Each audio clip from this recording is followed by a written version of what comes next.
And we are live. The boy Ryan LFC and Dominic Rich back together again. Back in the house for episode 2 of my weekly prediction live stream. Ryan, how are you feeling, bro? I'm doing good, man. Thank you very much for having. It's been a while, Bridget, but I really appreciate It's been a long time. You could already have a whole baby, since you've been on here. Yeah. So how are you feeling, man? How are you feeling about the opening match day? Picked up a win. Feeling good. You know what I mean? A lot of people writing off Liverpool, but we like it that way. We want to be there.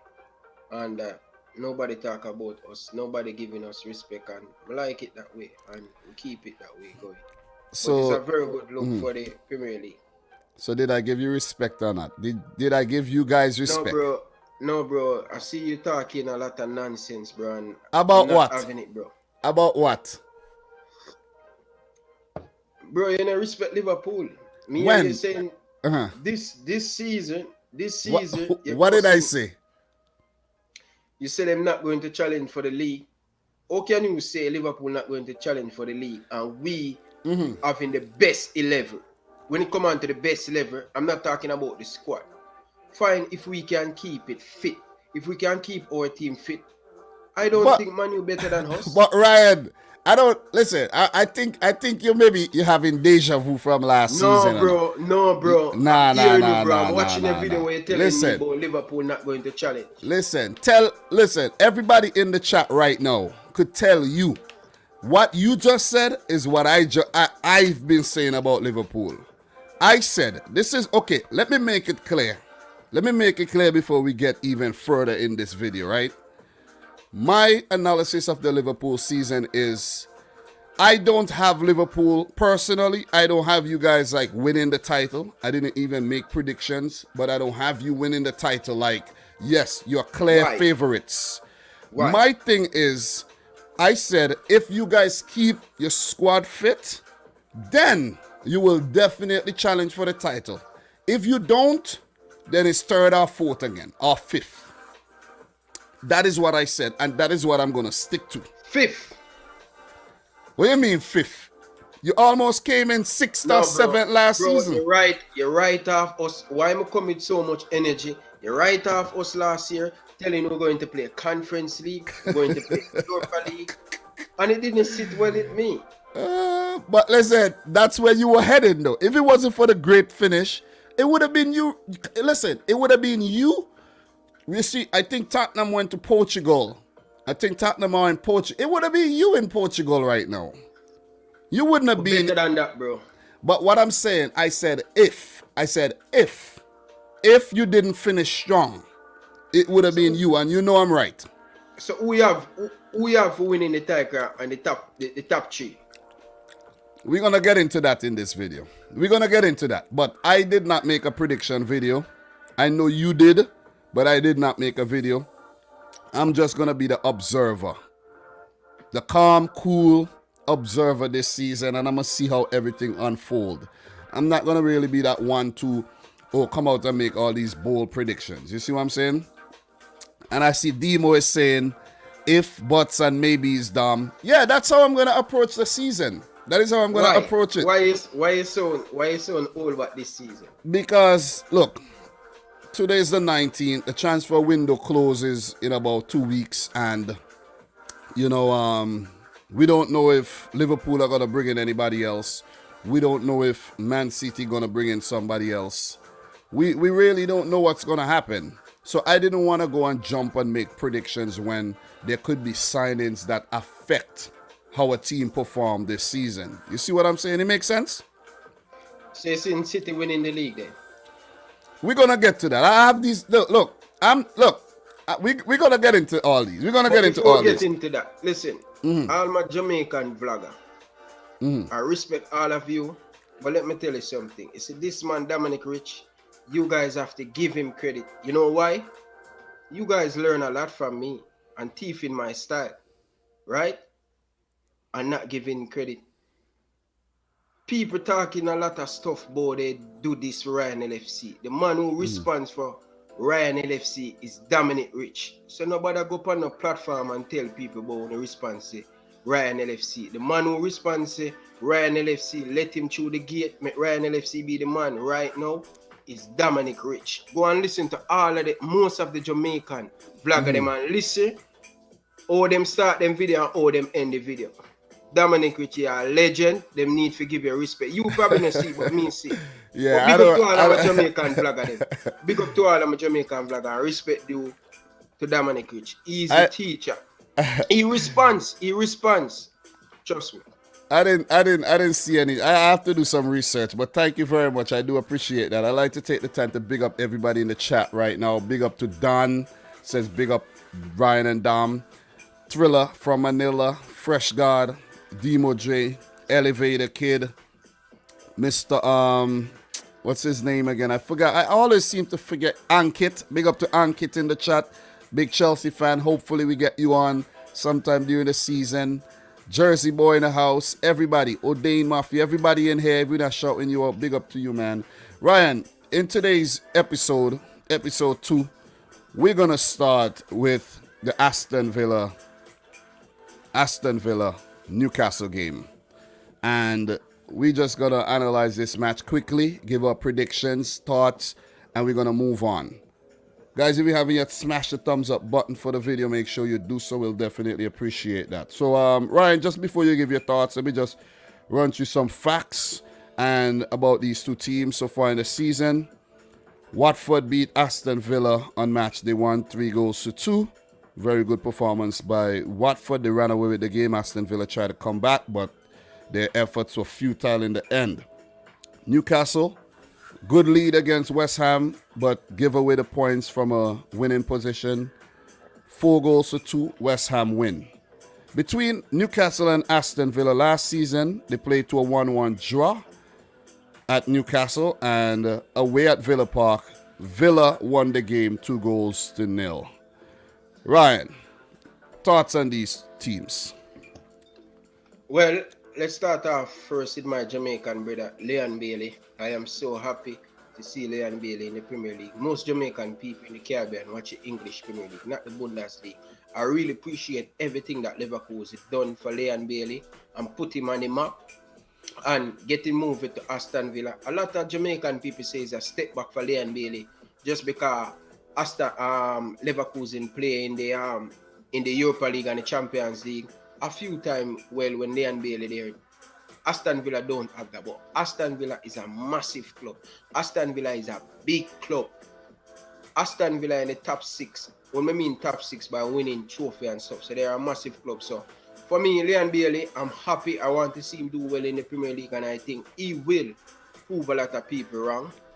He can do it at the highest level. But Villa, they make some very good signing this season. I'm really jealous with Aston Villa. I would love even them to give Liverpool over 50 million. I would love to get Ollie Watkins to be the striker at Liverpool. Villa making some great signing, lose their first game to Watford by 3-0. You know, it's the first game back in the Premier League for Watford, so they're going to cheat their fans at home. But I think Villa will bounce back against this Newcastle team. I don't impress with this Newcastle team. They are looking very wounded. And for me, I'm going with Aston Villa. They are my second team in the Premier League just because of Leon Bailey. So you're giving the predictions very early. So you're predicting Villa to win this game. That's your predictions. Bro, yes, I'm predicting Villa, and the reason why I'm dealing with Newcastle, so they are dead food, bro. What's your prediction? I'm predicting Aston Villa to win 2-0. 2-0? Okay. Let me write that down. 2-0. Last week I got 5 predictions right, and I got 5 wrong. And Josh also got 5 right and 5 wrong. So that's not bad because it was a good weekend. It was a good opening weekend.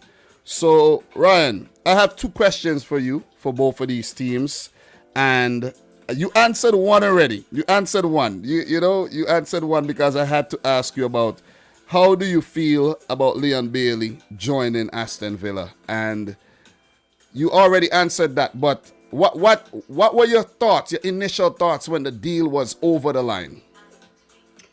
Well, first and foremost, when I hear the news, I was disappointed because I was expecting Leon Bailey to go a Chelsea, a Liverpool, or a Man City. But I said I take a step back and say, Ryan, you know what? This is the next stepping stone for Leon Bailey. He need game time. The English Premier League is not a joke. And to go and test himself, come and test himself in the Premier League and playing for Aston Villa, he can make that next move. He's still 23-year-old. So why we putting so much pressure on him? That's what I said to myself. Right? So seeing he can make that next step, not Leicester City, but go to Liverpool or a Man City or a Chelsea or a Man United. Who knows? A Real Madrid or a FC Barcelona. You never know. Because he's a talented footballer and he's very young. Well said, Ryan. Do you see another 7-2 victory coming against Liverpool, though? Leon Bailey bagging a hat-trick? Brother, nobody started. What do you mean? This is a valid question I have for you. No, As a Liverpool fan, I put you in the hot seat. Answer my question. I don't see we getting any more Stevie on the Jurgen Cup. Okay. That's all you have to say. You don't have to get you don't have to get frustrated when I ask you the big and the tough questions, By the way, your Liverpool jersey looking on fire, man. Literally on fire, man. I really appreciate it when you tell me that Ryan started by the original, start by the knockoff. So I'm listening to you and I'm doing the right thing. And guys, special shout out to all the people that move by the Ryan LFC merch. Dominic, I have selling a lot of these cups. I gotta follow you. I did do merch before, but I never really pushed it, man. But that's a good look, man. That's a good look. I like that you're business savvy and everything, man. So guys, make sure you check out Ryan LFC store. You could head on over to his channel. Ryan LFC, very easy to find. Should have had a link in the description. Guys, somebody put a link in the chat for Ryan's channel. Make sure you guys go check out the merch. Buy one of those cups if you drink tea or coffee or juice, liquor, whatever you drink in those cups. Dominic, before we move on, when you're going to see City have one of these mugs with a Champions League, this is a 6 Champions League on it. I'm so sad that City, you seen it? Listen, 6-time champion. Yeah, when I know. See City get one of these. I know. We should have one. I should have been able to put out a Champions League mug. But you know what happened. You know the disaster what happened last season, man. I don't even want to, just like the 7-2, don't even remind me, bro. Don't even remind me, because I don't know. I don't know what Pep Guardiola be thinking sometimes. But look, also have another question for you on Newcastle United. What's stopping Newcastle from going to the next level, Ryan? I think the owner. I think the fans not together at this moment. You know what I mean? Some fans say keeping the same owner. Some fans say Mike Ashley need to go. He haven't been putting the money in the football club. And for me, he want to leave. And when a man want to leave, just like a girl want to leave you and you keep holding on. Why you holding on? Make the girl go and live her life. And that's what Newcastle fans need to do. He want to leave, but you know that deal supposed to happen a year ago and it collapsed. Yeah. You know what I mean? You want to leave. You don't want to put no more money back into the football club. And I think that's one of the biggest things holding back Newcastle. They're a massive club. They're a big club. But not proper investment and not proper coaching. And maybe not proper ownership as well. So before we move on, let me just touch on some quick facts and give the people some insight. And then we move on to the next one. So Aston Villa are unbeaten in their last 6 Premier League matches against Newcastle, winning 2, drawing 4 since losing 1-0 back in February 2015. Villa haven't gone 7 without defeating a top flight against Newcastle since winning 7 in a row between 1955 and 1958.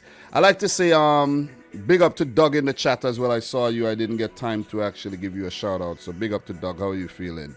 There's also another good stat here that says Newcastle haven't scored a single goal in any of their last 4 Premier League visits to Aston Villa.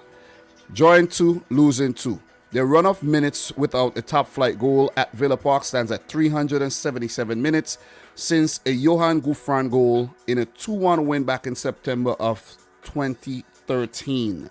So that is huge. Newcastle, They need to get their act together.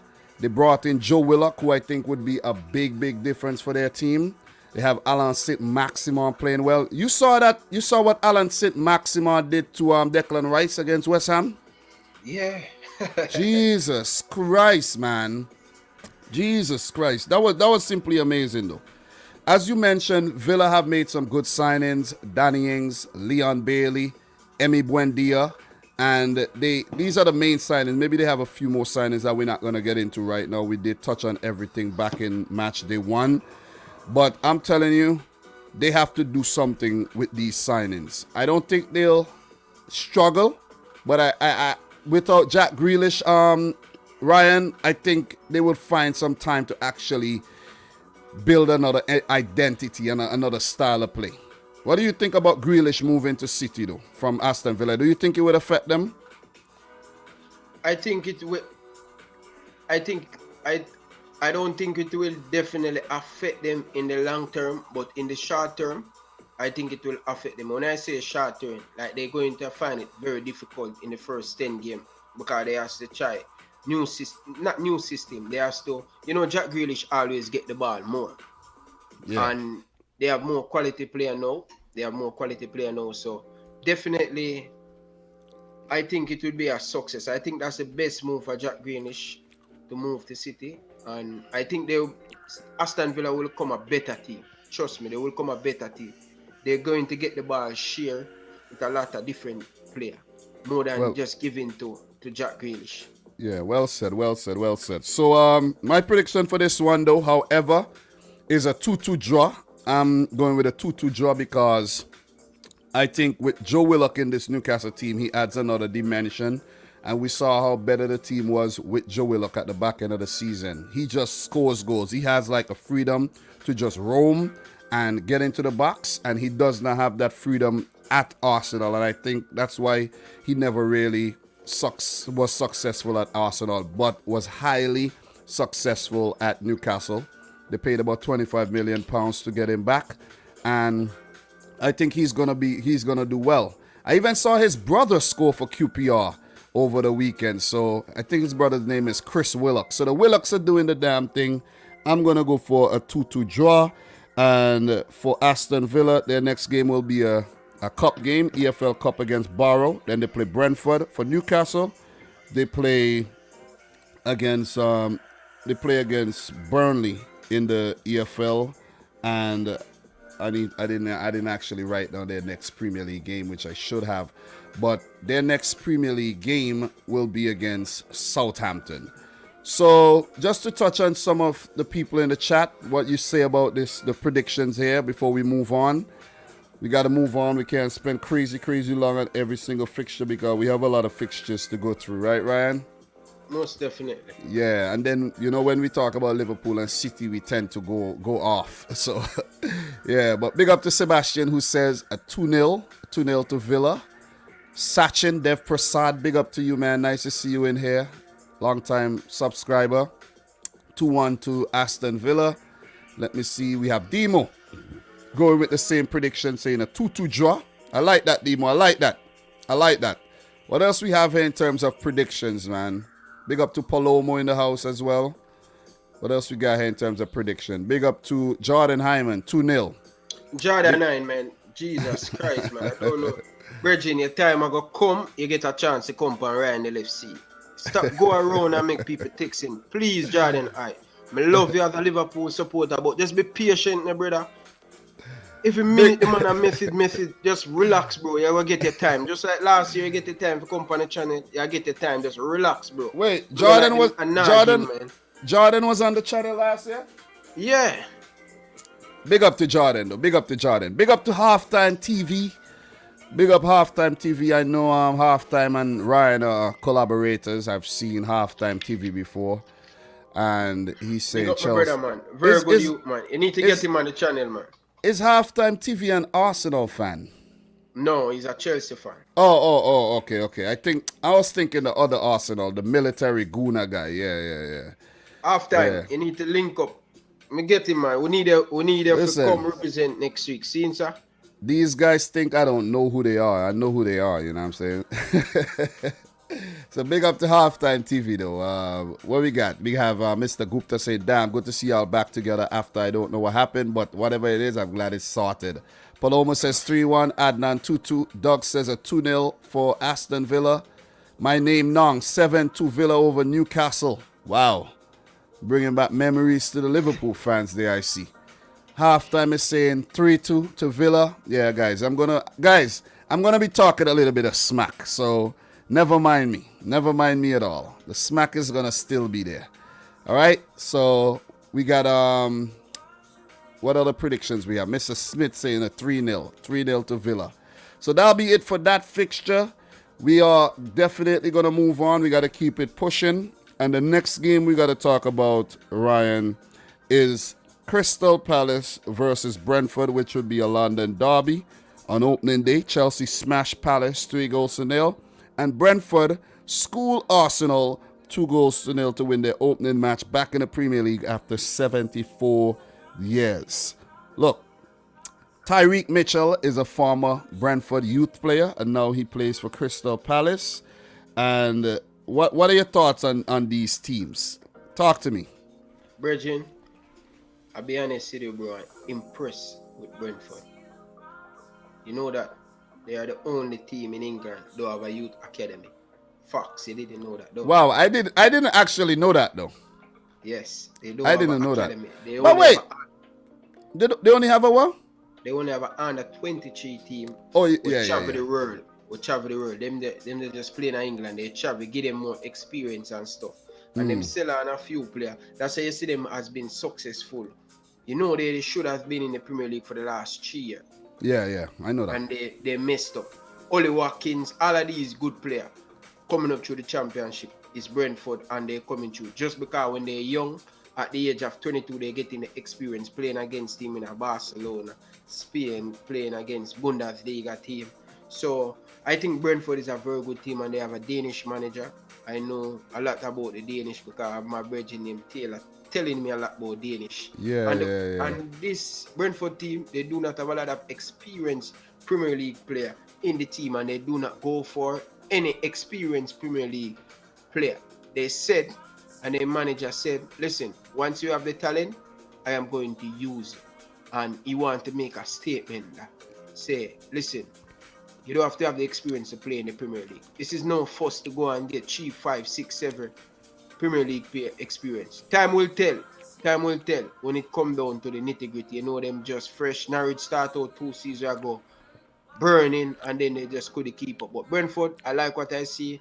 Very good team. They're going to make it difficult for a lot of big teams this season, and I'm expecting them to beat Crystal Palace, because really and truly, bro, Patrick Vieira, I respect what he has done for Arsenal and the Premier League and a whole, but I think this job is a very difficult job, and I think Brentford is a team that you can't underestimate, and I believe Brentford going to win, but do not count out Crystal Palace. It's a buggy team. I don't know what you're going to get from Crystal Palace. You know what I mean? Well said, Ryan. Well said. Quality analysis of both teams early. So just to touch on some quick insights for these teams, just to let you guys leave with something you didn't know before you come in. Crystal Palace and Brentford haven't faced each other in a league game since a January 1964 meeting in the third tier. And it was won 1-0 by Palace with a goal from Peter Burridge. In any competition, this is the first encounter between Crystal Palace and Brentford for 39 years, since a Football League trophy match at Griffin Park that ended 2-2 in August 1982. So these guys are not familiar foes. They hardly play against each other. And it's going to be interesting to see how this one turn out. And it's a derby as well. It's been one of those derbies that isn't frequent at all. Both clubs are from London. Only 2 of the last 17 teams playing their first away Premier League match have won, where there's been 2 draws and 13 L's. So it's up against Brentford here, because newly promoted Premier League teams do not do well away according to this stat, with Blackpool winning 4-0 against Wigan in 2010 and Huddersfield Town 3-0 against Crystal Palace in 2017. Excluding the opening season in 92-93, 2 of the 5 teams to win their first ever away match in the competition have done so at Palace, with Barnsley also doing so in 1997. So if you are to win your first away match as a new Premier League team, it's most likely to happen against Crystal Palace. Also, there's a stat. Crystal Palace against Brentford is the 1,436 different English top flight fixture and the first new fixture at this level since Brighton versus Sheffield in December of 2019. There's been some good ones. So Brentford kicked off their maiden Premier League campaign with a 2-0 win over Arsenal. Only 3 teams have ever won their first 2 games in the competition, being Coventry and Norwich in 92-93 and Huddersfield back in 2017-2018. So, Ryan, my prediction for this, what's your prediction for this one? This one is very tricky, because when you look at the stats this season, especially the first game, not many away team win. Last year, you have a lot of away team. Because of the fans. yeah. So it's going to be, but I just something about this Brentford team I love, bro. And I'm going to predict Brentford to defeat Crystal Palace by 2-1. Is it because of Ethan Pinnock? No, I didn't even remember saying he's playing for Brentford. But big up to Ethan Pinnock, man. He has been playing excellent. A lot of Jamaican people. It's going to be tough because the Jamaican backline is very solid, and Pinnock will find it difficult to get into the team. But this is a Liverpool thing, it's not a Jamaican thing. But as I said, still, I definitely think Brentford going to win 2-1 away from home.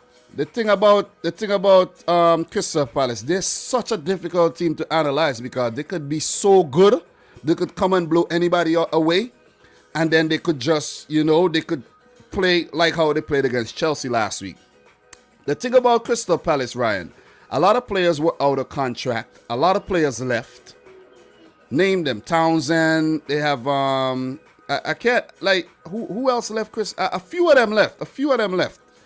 I'm not going to get into the names right now, but you guys understand what I'm saying. And there's been some new introductions. And there's been a new manager in Patrick Vieira. So it's going to take some time for this team to gel. Is Vieira going to get enough time? I think they should give him enough time. If he does a Frank de Boer and lose his first 6-7 games, I don't know, they might actually sack him. But I'm telling you, the way Brentford played against Arsenal, Ryan, it's difficult to write this team off. And I'm going to go for a 2-1 victory to Brentford. They're going to win their first away match this season along with their home game. And I think Crystal Palace could actually be in some serious trouble today.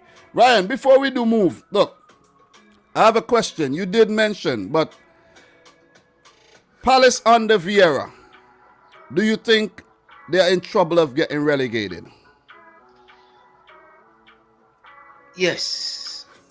2, I don't think Palace is going to give him the time. Just like how they just Frank the farmer. Frank de Boer, yeah. They just didn't give him. They just didn't trust the process. You're going to lose some game because you want to play style of playing out from the back. And remember, many of these teams down in the lower table in the Premier League don't have the quality player to play it. Yeah. You have to have the quality player to play it. And look at Brighton. They play the style very well, but you can see they don't have the player them to finish to make Potter look good. I think he should be the next Aston manager. Who, Vieira? No. Who? Oh, Potter. Potter is a very good manager. He have a nice philosophy. But I don't know, man. Arsenal fans, man, they are something else, man. Coach Karumi, on a junk, bro. Arsenal fans, them junk. Them don't know what they want. So, Ryan, this Karumi, you know him? Big coach. Okay. Big up to Karumi, man. I've seen you been making a lot of comments. Me in high school. You've been making a lot of comments. Was he on your channel before? Yes, man. A lot of time. Oh, man. Okay. Big up to Coach Karumi, man. I just haven't been having the time to reply to a lot of comments. So I try to reply when I can. Big up to Dave in the house. Big up to Michael in the house. Stuart Barkley. Nice to see everybody in here, guys. Make sure you smash a thumbs up button. Let's get the stream over 100 thumbs up. We got a full house in here.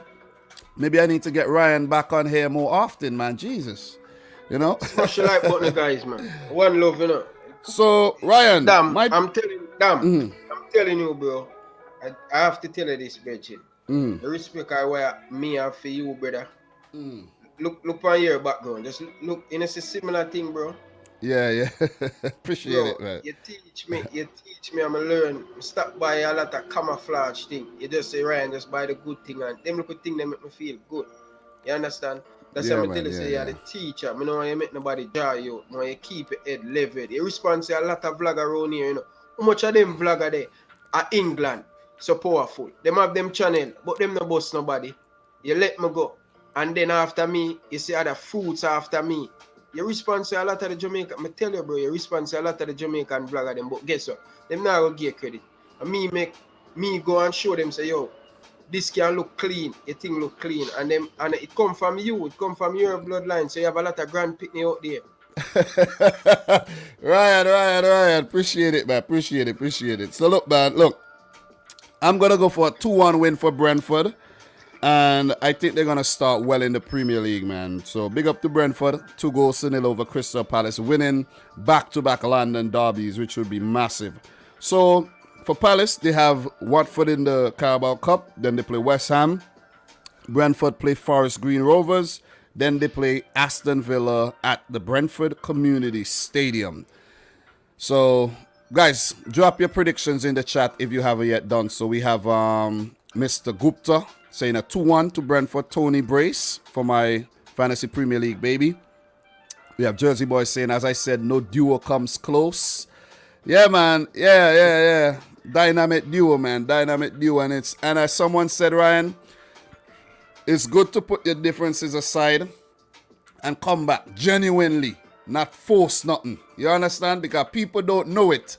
People do not know since that day you and I kick off the exact same day. I kill off the whole thing. The same day we kill it off. I should say we kill it off, and we've been behind the scenes still working together and chatting and things like that. So, as I said, Ryan, both of us born in January. We have the similar personality, and we're going to clash sometimes. You see what I'm saying?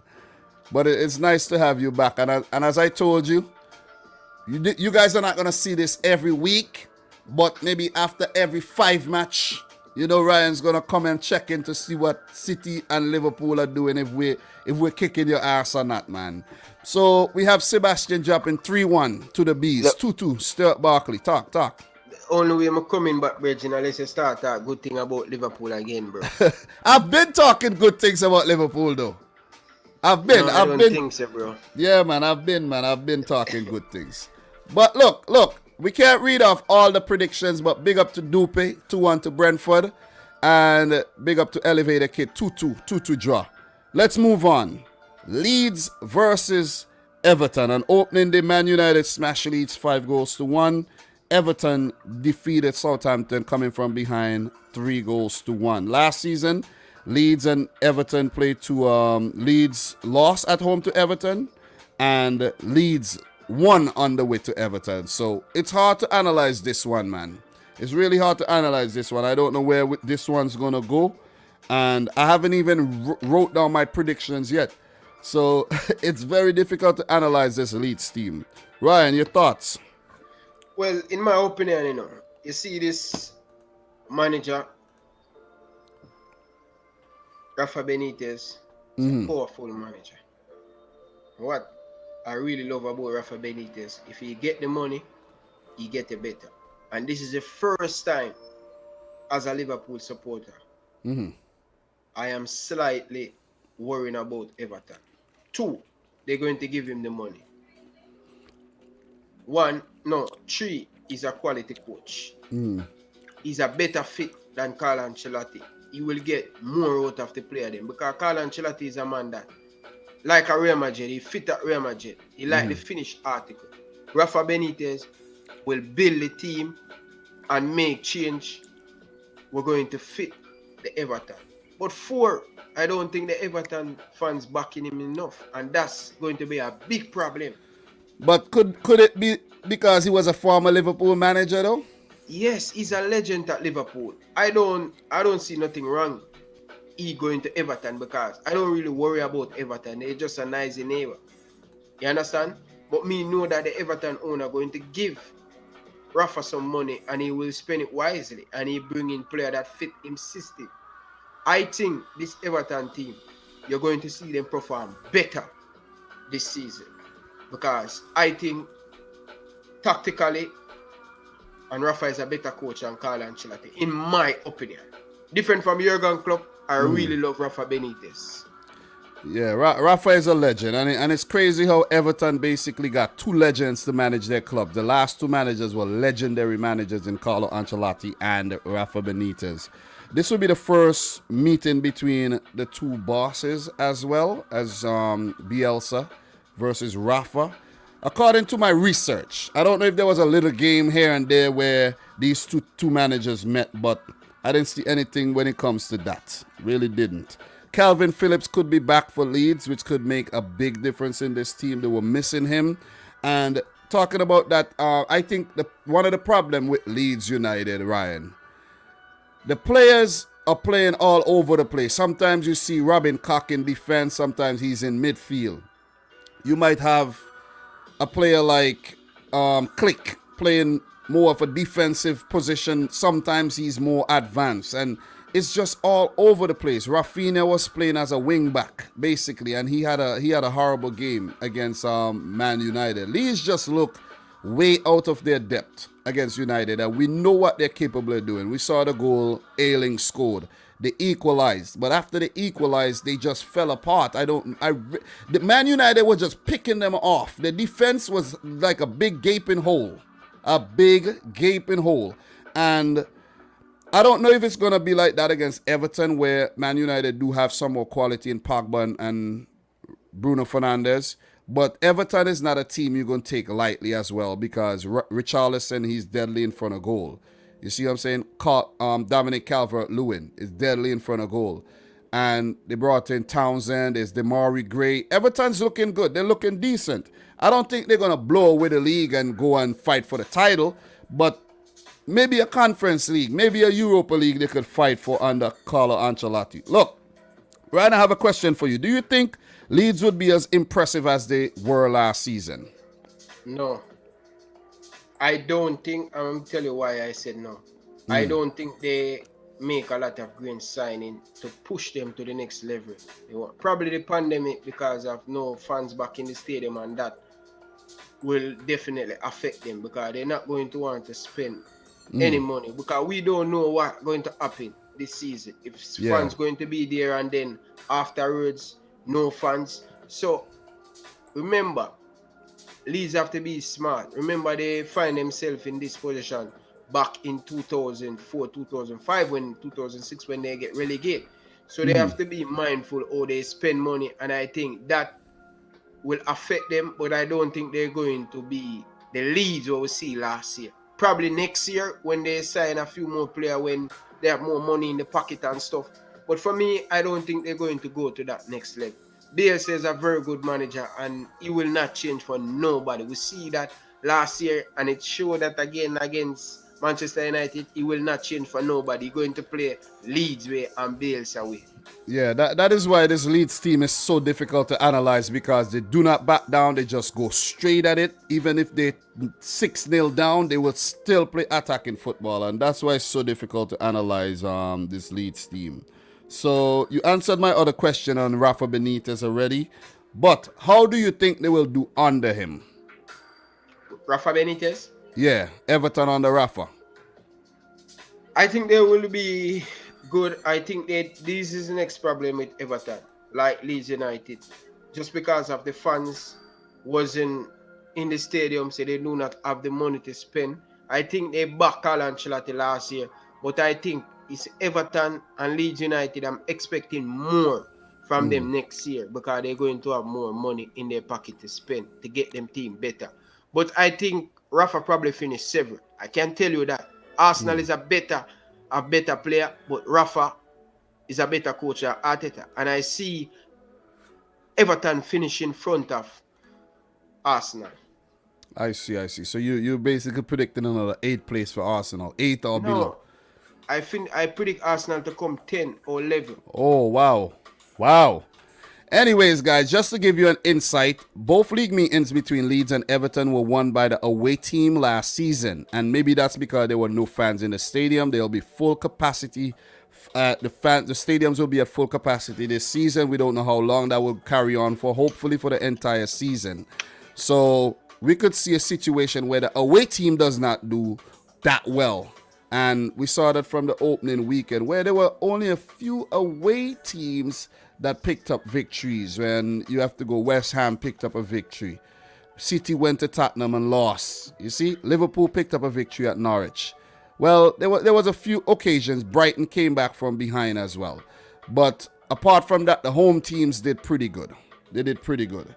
Ryan, what's your prediction for this game? And we're going to move right on to the next one. I think Everton away from home, I think they're going to be special. They're going to be special. To set up on the counter, we know Rafa Benitez is very good at that. They're going to be difficult to break down. But Leeds United, this is the first time back in the Premier League they will have their home crowd. Can you imagine? Yeah, that's crazy. Up for it. They're going to be up for it. But I think this Leeds United team, they're going to open too much. You know, like when you open up a dirty girl, a mackerel. Yeah, a mackerel. You understand? They splash it in the pot and thing. I think they have to be careful, and that's it Leeds, man. They are a very good team, but they just need to just take a different approach. But they are at home, and I think Everton going to defeat them by 2 goals to net. Masterclass by Rafa Benitez. So basically you're saying their defense is very promiscuous and the defense very, very generous in terms of letting you in. So what was that prediction? I'm predicting a 2-0. Everton 2-0. Everton away. 2-0. 2-0 to Everton. My prediction, though, I do not trust this Leeds team, so I'm going to go for a 2-2 draw, a prediction of a 2-2 draw. Everton, they made a mistake, which led to the Southampton goal, and they came back. They fought back well in the second half, though. So Everton is a tricky team to analyze as well, so I'm going to go for a 2-2 draw. We're going to move right on to the next one, Ryan. We won't spend crazy long on this one, but before we do, let's just touch on some of the predictions made by the people in the chat. Big up to everybody. Make sure you like the video. Do appreciate that. We have my name, Nong, 55. Wow. Some big score lines here. I don't know if you're trolling, Nong, but let's see. Guys, we have almost 200 odd people in the comment.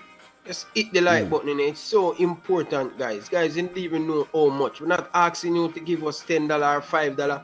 Asking you to just hit the like button. It's so important. The more you like the video, the more people come on the stream, guys. Come on, guys. This is how you're going to support the thing grow to the next level like AFTV. There are people hitting the like button. Why our people them not hitting the like button? I would love if it grows to AFTV levels, but I don't know, man. But guys, also remember, super chat is open. If you are able to drop a super chat, make sure you do so. Drop a like, drop a super chat to show how much you support the thing. Will definitely be fully appreciated. So we have Sachin Dev Prasad saying a 2-1 to Everton. And we also have Mayton saying loving the music in the background. Appreciate that, man. Love that you like that. Jason Jordan, big up to you, man. Surprise. Ryan back on the show. Guys, don't get too carried away. Ryan has his thing going. I'm going to respect Ryan's time. Ryan won't be on every week. I'm going to try to get someone fresh for you every week. But best believe, Ryan will be back. You see, even if I have to pay him to come back, he'll be back. Believe me. So we have Jason Jordan 3-1 Everton, Richarlison Masterclass, Paloma 1-0 Everton, Dupe 3-2. And we have 2-2 for Sebastian, Stuart Barkley 2-1, Freshgard 2-1 to Everton, 4-0 thrashing to Everton, says Phil Jones. You need to leave Man United, Phil Jones. Sonia Sobers 2-1 to Everton, Adrian Williams saying a 4-1 to Leeds. Rehan Lode 3-2 Everton, Doug with a 1-1 draw. Big up to everybody in the chat. Thriller says we need Dave back. Dave will be back. Dave will be back. Dave, you see the people need you? The people need you. Karume says, Coach Karume, mackerel and rice with mixed veggie with a lot of pepper is very good. Definitely a good meal. I haven't even eaten breakfast right now. Mr. Mahe Swaran is saying, I think we will be a draw. Definitely need one to come back after a huge loss against United. Plus, big up to Liverpool. Thank you very much. And Doug says he will be back as well. Okay, Ryan, what do you say? How many times you see this guy named Fresh God in the comment section? A few times. The name's familiar. The name is familiar. This guy is a very good moderator, bro. He's pressuring people to like it, so. All right. So, Fresh God, a wrench recommended by Ryan LFC. Fresh God, all right. You know, thank you very much, Ryan. Definitely have to recommend that. Thanks for the recommendation. We're going to move on, Ryan. We're going to move on. Brighton versus Watford. On opening day, Burnley lost to Brighton 2-1. Good comeback from Brighton. It was a Graham Potter masterclass. And Watford defeated Aston Villa 3-2 against most people's predictions. The last meeting between these two teams was when Watford was last in the Premier League, obviously. It was a 1-1 draw at the Amex Stadium. And away at Vicarage Road, Brighton won the game 3-0. Ryan, talk to me. This is a game where, I love Watford. You know that. The reason why I love Watford, I've heard that in the past. Why? Troy Deeney? No, man. Oh. I have a philosophy. You see that red, you see that yellow, green, that's my school. Excelsior. Oh, okay. So, I love the color. They represent very well for Excelsior, and I am an Excelsior man. Big up to Coach Karume. Very loyal. Excelsior people is very loyal, especially if you play for the Manning Cup team for Coach Karume. Loyalty is important. So, for me, Watford, definitely. Tridini back in the Premier League, proven striker. You know what I mean? Watford on the up right now. They're very pumped. Brighton, I'm not really impressed with Brighton, but you never know what you're going to get from Brighton. They play some very good football, put the ball on the ground, pass it to them, but they do not have someone to put the ball in the back of them. That's the only thing I think this Brighton team lack. They lack someone to put that ball in the back of the net. But I'm going with Watford. Watford, man, they're going to be dangerous this season. Trust me. So you're going for Watford, and what's your prediction for this game? I'm going with a 1-0 Watford. 1-0 Watford. Ryan LFC, and a win for Watford here. Listen, I have a question for you before we even move on. Can Brighton and Hove Albion improve on what they did last season? Look, I have the questions for you, I made sure I wrote down these questions so I could bring out the knowledge and the information out of you to give the fans in the chat something quality. I planned this all day yesterday evening. I made sure I said Ryan and I are gonna bring a fire stream today. You see what I'm saying? And we've been doing well so far. Could Brighton improve on what they did last season? They have to have a clinical striker. So you don't think Mupe is good enough? The man scored on opening day. He is hit and miss. He's a problem man. I like him attitude towards the game and stuff. But I strongly believe that they need someone to put the ball in the back of the net. You know who would have fit Brighton? Tommy Abraham? No, Shamal Nicholson. Ah, man. Listen. What are you talking about? What we saw from Shamal Nicholson at the Gold Cup, nah. You can't judge a striker like that, bro. You know what I love when you know a good striker. This is when you know a good striker. It's a Timo Werner. He's a good striker. He just needs time and he's still young. He will get it right. See, you know a good striker, bro? A good striker always available. He always at the right place to get chance. That's when you know a good striker. You have a lot of strikers don't know where to find themselves, bro. Bro, you lost me with the Nicholson thing, bro. You know why I do that? To get the fans to want to see if them concentrate, if they're focusing. That's the reason why I do. If they focus, I'm just testing them brain if they focus, if they listen. Okay. But yeah, for real though, Brighton, I think they do need a quality front man because you have Welbeck, you have. I mute my what? Oh, Demo says mute his mic. Damn, it's his friend. Nah, man, nah. But look, Ryan. Welbeck. If Welbeck gets injured, if Mupe gets suspended or injured or whatever, they're gonna struggle for goals. And we know this was a problem with Brighton last season. They played some quality football, but they are the team that dropped the most points from winning positions, and they just couldn't manage games and see out games well. If what they did against Burnley is an indication of what's going to happen this season, great for the Brighton fans because they came back from behind after conceding that early goal. But it was because of Graham Potter. 2 substitutions, 2 goals. Bam, bam. Bam, bam. And I was like, Jesus Christ. You know what I mean? Look at these substitutions. Moda with the assists, and then McAllister came on and scored that goal. So Graham Potter needs to get his thing right, and he has got it right. And as you said, push come to shove, if Arteta gets sacked, I think Graham Potter could be a perfect candidate for Arsenal because I don't see nobody else out there right now who could handle that job. And Potter, Englishman, knows the league. I think he'll do well. Look, another question for you, Ryan. Will the Watford boss Xisco last the whole season? I hope so. Watford have a tendency where they just sack manager when things. Wait, Ryan, before you move on, do you have the stream playing in the background? Oh, my. Yeah. You need to put it on mute though. All right, sorry. Yeah, you need to put it on mute because I'm hearing my voice. All right, thank you very much. Oh my God, I was like, yeah, guys, make sure you smash the thumbs up button, guys. Yeah, Ryan, I'm watching the stream too because I want to monitor the quality, but you have to put it on mute. All right. Yeah, sorry. Yeah, that's all right. That's all good. We haven't talked about Man City and Liverpool yet, so it's all good.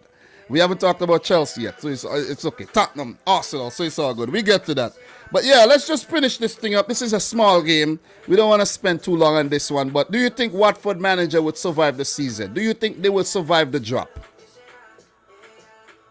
I think so. They will survive because of some of the team in the Premier League not good enough.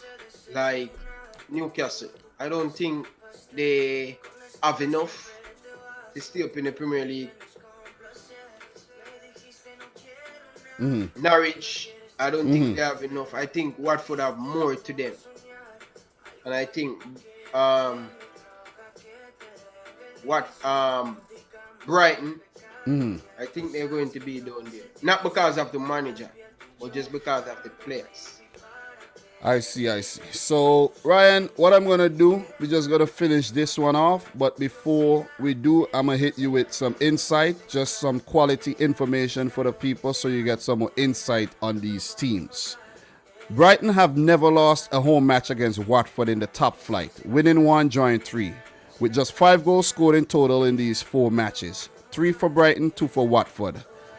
And there's another very important stat that we have to touch on. Brighton ended last season with a run of 5 consecutive unbeaten home Premier League games, and that was without fans. They have their fans back now, and they only once enjoyed a run of 6 without defeat at the Amex in the division, doing so between September and November of 2017 under Chris Hughton. Watford lost their last 6 away Premier League matches in the 29-20 season, with only Norwich 6 earning fewer away points in the division that season than the Hornets, who picked up 10. They last lost 7 in a row in the top flight in their final 7 away games in the 2016-17 season under Walter Materazzi. Ryan, my prediction for this one, I'm going for Brighton to win 2-1. Sorry, Watford. I know they look good on opening day. That guy Ismail Assar is something else. I just want to put that out there. Ismail Assar, you saw what this guy, let me tell you, this guy, I don't want to say he ended Matt Target's career, but what Target did last season, comparing to what happened in that game, Target must be lowered morale right now because Ryan, the man destroyed my Target. There was one time he sat him down on the floor. I'm watching the game and I was like, whoa! I was like, Jesus Christ! But yeah, him and Emmanuel Dennis, who I learned from Michael talks football. Emmanuel Dennis didn't score a single league goal since 2019. Maybe when he was at Club Brugge. Remember, he did well against Real Madrid a couple seasons ago in the Champions League. He was good on opening day. A concern for Watford is that their new man Juraj Kuška picked up an injury, so he might be out for a few games, 1 or 2 games, or maybe none, because the international break is coming up. But Watford, they look like they might actually compete. I'm not gonna call it on their survival just yet, but I'm just gonna analyze and see what they're doing. But big up to Watford though. I have to give it to Watford. I remember when they were last in the Premier League, right, Ryan? They had that Bitcoin logo on their sleeve, and I was laughing. I was like, Jesus Christ, no wonder you guys deserve to get relegated. You have this Bitcoin thing on your damn sleeve. Bitcoin blew up, and now they're about to put another cryptocurrency in Dogecoin, that I have some investment in Dogecoin, on their sleeve. So I'm hoping this could catapult Dogecoin to a whole nother level, and it could be something amazing. It could be something amazing for the boy Dominic Rich, for Thriller in the chat as well. Just a second, open it up for my wife. Yeah, definitely. So Watford, for me, they're gonna lose this game 2-1. Let's see how it works out.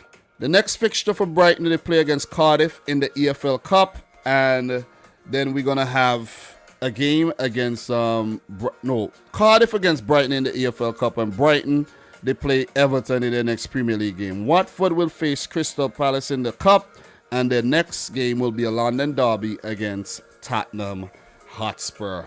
So when Ryan comes back, the next game we are going to talk about is Southampton versus Man United. Guys, what's your prediction? Daniel Garfield, Tufan, yeah. I actually saw Ozan Tufan linked to Watford as well. Ozan Tufan has been linked with Watford. Ryan, unmute your mic. Yeah, Ozan Tufan is linked with Watford. So yeah, thank you very much for that one, man. So what else we have? Elevator Kid 1-1. We have Dupe saying a 3-1 to Watford. Big up to Fresh God, who says rapid growth of the channel 4.2. Big up, continue to support the Dominic Rich FC. And yes, guys, thank you very much. Everyone in here who you see in the chat, they are subscribers. It's a subscriber only live chat. I changed that from last season where only subscribers could comment. We don't need the trolls in here. You know what I'm saying? We need positive energy. You guys could criticize, but you know what I mean. Some people come in here and they're very insulting, and we're not gonna stand for that. You see what I'm saying? It's too hard waking up to do this, man. I almost didn't wake up, Ryan. Let me tell you, I almost didn't wake up. I don't know what happened, but I was knocked out, bro. I've been grinding. I woke up at 9 o'clock. I was like, Jesus Christ. I almost slept through. And Ryan, guess what? My phone was under the couch. So even if you call me, I probably would have missed the entire stream and woke up at 12 o'clock. But it's a good thing. There's no games tomorrow. I would have probably bounced back and come tomorrow. But Ryan, we're going to move on, man. Southampton versus Manchester United. That'll be the next fixture. You know, Man United are both our rivals, so it's going to be interesting to hear what you have to say about Man United. And on opening day, Everton defeated Southampton 3-1, come from behind. Man United smashed Leeds 5-1. Last season, United beat Southampton 9-0 at Old Trafford and 3-2 at St. Mary's Park. So Southampton did better at home. This would be a home fixture. And I realized that in their previous 10 matches, Southampton actually picked up 5 draws against Man United. So we never know where this one could go despite the 9-0 loss last season. Luke Shaw Man United's left back joined from Southampton in 2014. Ryan, your thoughts? I'm really looking forward to see what Man United have to bring forward to the Premier League away from home. Man United win a lot of away game last season because of no fans. Yeah, you have to give them credit. They play very well, especially come from behind a lot of time. I'm expecting United to win. They make some good signing. We're going to make them better, but they still have a PE teacher, manager, and that's going to be their downfall this season. But nevertheless, I think they're going to be Southampton. No Danny Ings, that's going to really hurt Southampton, and I think they need to sign more quality players. Southampton. I think see Man Southampton. United winning now this one. Yeah. You have any predictions for this one? I'm predicting Man United to win 3-1. They're scoring 3-1. goal for fun. Yeah, they're scoring a lot of goal for fun, so you have to give them that. So I'm predicting a United to win 3-1. Yeah. Yeah, Ryan, don't bother with the background noise, bro. Don't worry about that. Remember, this is reality TV, and I mean, you can't control everything that's in your background. So if your wife is eating or scraping a plate, or if a big truck passing outside, don't worry yourself about that. There's no pressure here. You understand? Yeah, don't worry yourself, man. Everything irie. Well said. Guys, don't forget to smash the thumbs up button for the live stream. We have 122 likes. Let's get it to 150 thumbs up. That'll be highly appreciated. Remember, guys, super chats are also open if you want to support the thing for to help the channel keep growing. All right, so remember, look at these football clubs, guys. You think they just run just like that? Everything requires financial support. So I appreciate everybody who has been supporting the thing with their pockets. Ryan, you know how it is already. It's a very touchy subject, very uncomfortable thing to talk about, but it is what it is. If you don't make signings, if you don't put money into the club would get relegated. You won't win nothing. You see what I'm saying? Most definitely. So thanks to everybody who has been supporting the thing. Look, Ryan, I have a question for you. We're not gonna see a 9-0 again, right? I don't think so. All right. I don't think so. And how do you think Southampton under Ralph Hasenhuttl, who has been struggling at the back end of last season, 2 9-0s in the last 2 seasons, how do you think they would actually do? I think this guy doing nothing. I think this guy has done a fantastic job for Southampton with what he have. Don't have a lot of good players. Southampton not signing. You see, Leicester City take over from Southampton. Southampton is a team that pick up Virgil van Dijk, they pick up Axel Chamberlain. They're not making these young players like, bursting on the scene before. So it's a new team now, it's Leicester City, but I think Southampton they do not have the money what they usually have, and they're not selling no more top player. Liverpool take away all of them top player and give them money, but they did not invest it back in the team. So this is why Southampton find it really difficult. He's going to struggle, but one thing for sure, he's a very good manager, and Southampton should be lucky they have this manager. Yeah, just to touch on some of their signings and their transfer dealings, they have the problem with Southampton has always been them selling their best players. But for some reason, they have always replaced them adequately, and that has ensured their survival over the years.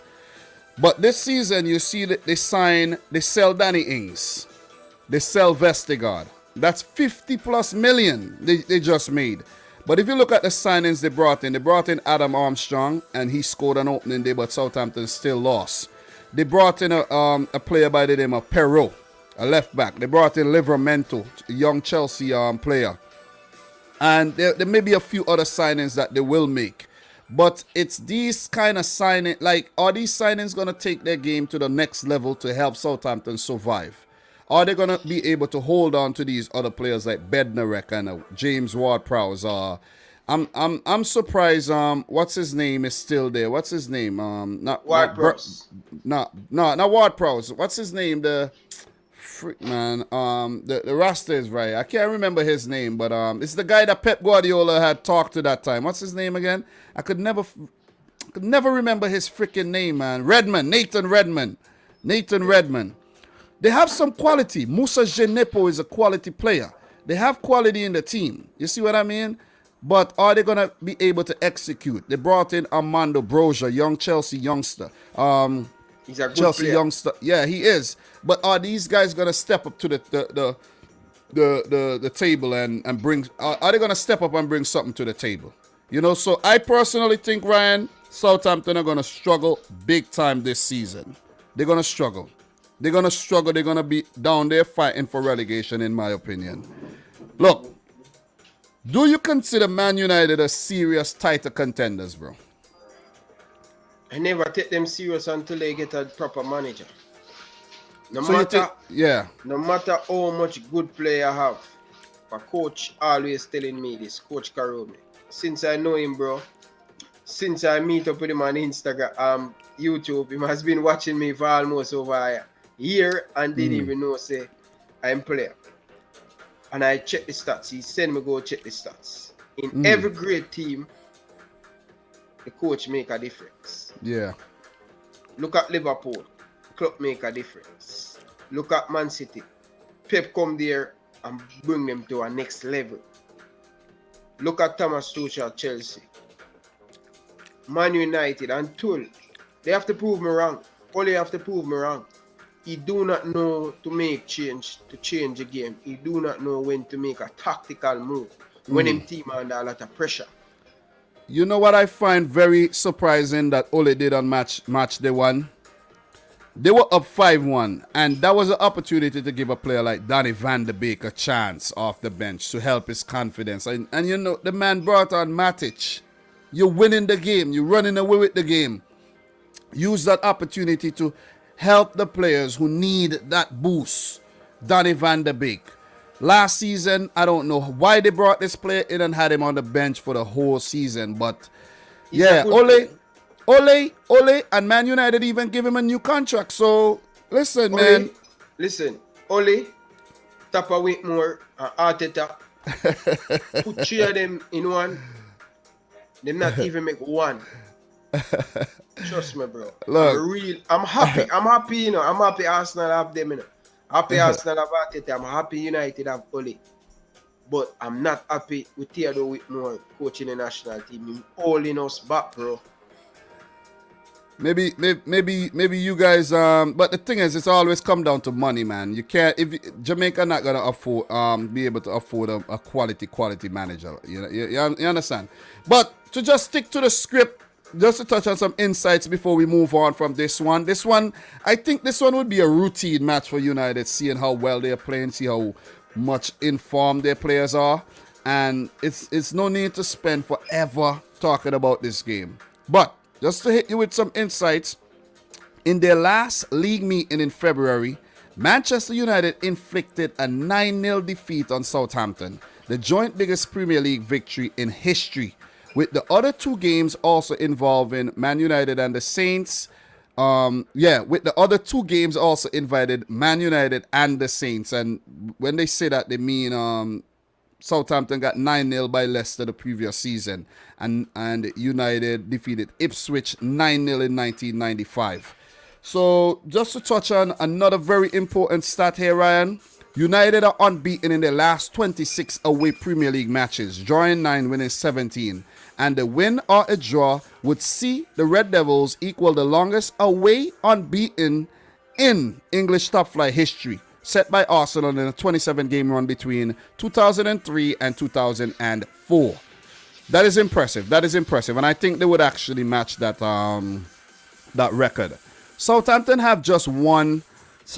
have won their first home league game of the season in just 3 of the last 30 seasons, drawing 12, losing 15, and haven't done so in any of their 9 seasons since returning to the Premier League in 2012-13, drawing 9 and losing 4. These are some good stats, Ryan, and my prediction, Man United 4, Southampton 1. Southampton always seem to score at home against United. United, we know, they let in a goal or two.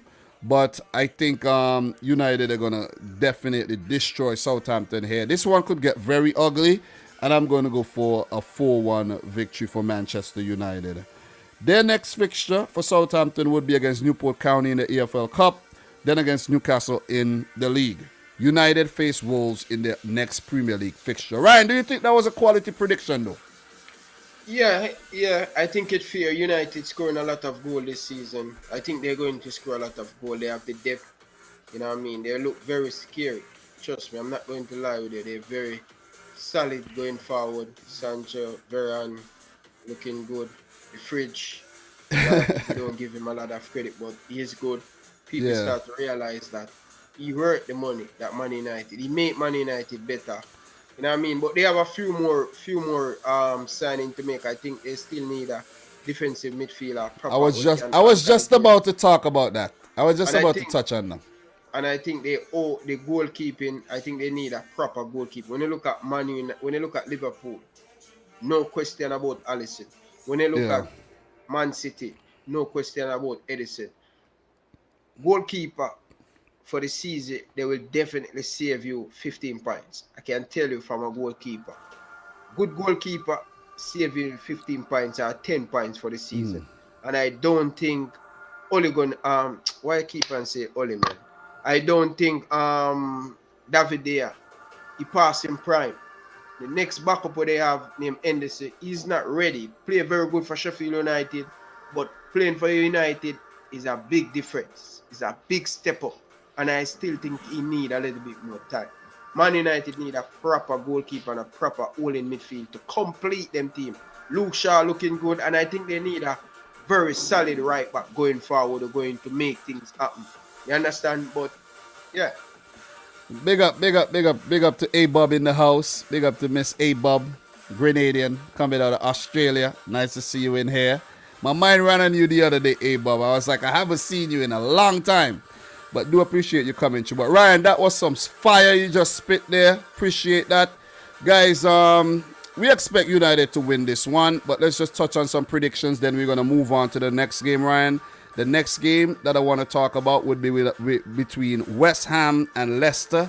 So gather your thoughts as I read out some of these predictions. So my name, Nong, a 3-3 draw. We have Doug saying a 5-1 to Southampton. 2 goated. A 5-1 to United. Sorry there, Doug. Sorry there. 2 goated. 4-1 to Man U. Did I say this right? 5-1 to United. Okay. You know, sometimes the brain is playing tricks on me, man. We have 2 goated, 4 to Man U. Most people are saying a Man United win. 7-0 says Palomo. What else we have here? You never know, man. You never know. Johannes is saying a 5-2 win for United. Kickoff football. Big up, man. 2-0. Yeah, man. Look, I think United are going to run away with this one easily. Without a doubt. David is saying a 3-0 to United. Ryan, before we move on, man, look, Bruno Fernandes scored a freaking hat-trick, bro. In open play. Pogba with 4 assists. Fred with a goal. Greenwood looking good. Listen, I want to see 4 teams fighting for the title. 4 to 5. I want to have a really close top 6 this season. Really close. And I want it to go towards all the way to the end. I don't want this runaway with the league thing that we've been seeing over the years, man. With either 2 teams or 1 team running away with it. Like, you see what I mean? It's getting boring. It makes you don't even want to come and talk about these games. Like, look at last season. Man United should have some pride. I'm not going at Man United supporter. Don't get it wrong. Man United should have some pride. That defeat, that win against Leeds United, I know Monday morning, Man United going to training. Everybody feel good. Can Man United keep up that? Can Man United win 30 more of that? That's how you're going to win title. The feel good factor.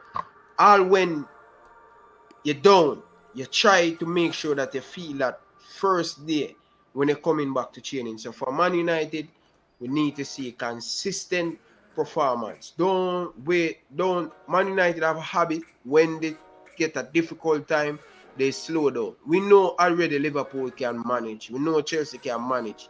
This is what I'm telling you. The manager is very important. manager make a big difference in team. Man United, they will be there, but can they finish? Can they finish it? Can it be 21 for United fans? Well said, Ryan. Well said. Well said, man. Well said. I don't think so. I don't think so, but let's see.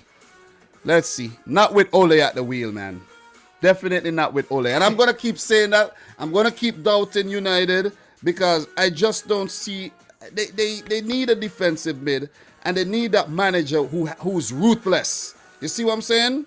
Ole just seemed too much like a baby. That baby face and that his interviews and it's just he's not ruthless enough in my opinion.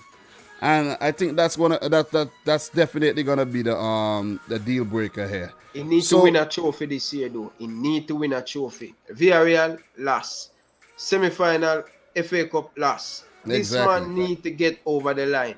This is how you become the championship manager. You have to get used to winning the small thing. That's really matter. So Ryan, well said. We're gonna move right on. We have a few more games to touch on. And the next game that we're going to talk about is West Ham United versus Leicester City. Both these teams will be in the Europa League. Both these teams have been very impressive winning their opening day. Leicester 1-0 over Wolves. West Ham coming back from behind over Newcastle. 4-2 smashing victory. And last season between these two teams, West Ham won both games. 3-0 on the road, 3-2 at home. This is going to be a mouth-watering match. I don't even know where to predict. There will be fans at the stadium. I don't even know what to predict right now. There will be bubbles. There will be bubbles at the stadium as well. It's at the London Stadium for West Ham United. And West Ham has just been such an attractive, entertaining team to look at for the past 2 seasons. David Moyes have West Ham looking good. Is he going to be able to do this? Is he going to be able to actually repeat what he did last season, Ryan, and be in the Europa League? We know Leicester have been doing that, but they're falling off at the back end of the season. Could Leicester City brush that off and take their game to the next level? Get top 4, do well in the Europa League? These are the questions I'm asking you right now. I want to hear your thoughts on West Ham. How do you think they'll manage the Premier League season and the Europa League? First, let's talk about that one real quick. First and foremost, I think David Moyes, you have to give him a lot of credit. This team remind me of David Moyes, Everton, 2007, 2008, 2009, when they look good under David Moyes. David Moyes is a good coach, he's a good mid-table coach where know to get the best out of him team. I think West Ham, they need to make a few more signings to compete in the two position, in the two league, because Thursday, Sunday football is not a joke. It's going to be very, very tactic on this team. So they need to be fresh leg if they want to make that next push to make the top 4 like last season. They made a pretty good run last season, but I think them in the Europa League are in the conference Europa. They mean the Europa League. Yeah, West Ham in the Europa League. Yeah, I think they need a few more signing. Their squad after deep. They have to at least rest in level player every time they play Sunday to keep them fresh in the Premier League. That's the only problem I have with West Ham. Very good organized. You can see them organized, well drilled, good coach David Moyes, getting philosophy over to the player them. Mikel Antonio, the Jamaican superstar, he doing thing. I just hope he can just keep fit for the remaining of the season. And Gareth Southgate will definitely say, wow, this guy going to play for the Reggae Boys. If he can keep fit, the system built for Mikel Antonio to achieve, like a couple years ago, like, what's that guy we usually play for? Tim Cahill, he usually play for who? Australia. He usually play for that big striker name? Cahill. That's David Moyes get the best out of him. Yeah, at Everton. Yeah. The team similar. David Moyes building this team for Mikel Antonio to be successful, and I think they're going to be very dangerous. But one thing they need to do, sign a few more players. I know they don't have the money because of the pandemic kind of hurt them. But I think they should. They should run the risk and probably sign one or two more players. Good player will going. No, would that be good for them? Who? Try to get Jesse Lingard back on loan. That would have be Yeah, a very yeah. That is, they actually should try to get Jesse Lingard there permanently. Just to touch on the Jesse Lingard thing, I don't understand why Lingard would actually try to go back to United, because he's not going to start games. With Sancho there, Rashford, Martial, Greenwood, Cavani, he is not going to start matches. Go back to West Ham, he's going to start every single game. Maybe that deal could happen. I don't know. But I think if it was going to happen, it would have happened already. But West Ham are looking good. Rice, Fornals, Thomas Shusek, Vladimir Kufal. We got to touch on these players. Said Benrahma, I think, is going to have a huge season for West Ham. Remember, Manuel Lanzini is still at the club. Hopefully he can feature, help them in the Europa League. Their defense is solid. They have a good goalkeeper. And I see West Ham doing well again this season, but they have to manage the workload between the Europa League and the Premier League. That'll be the big test. And that would also be a big test for Leicester City. And Ryan, just before we move on, do you think Leicester could take their game to the next level with all these signings? Pat Sedaka, Boubakary Samori, and Ryan Bertrand, and maybe they'll bring in a few more. They brought in Yannick Vestergaard as well, as Fofana broke his leg.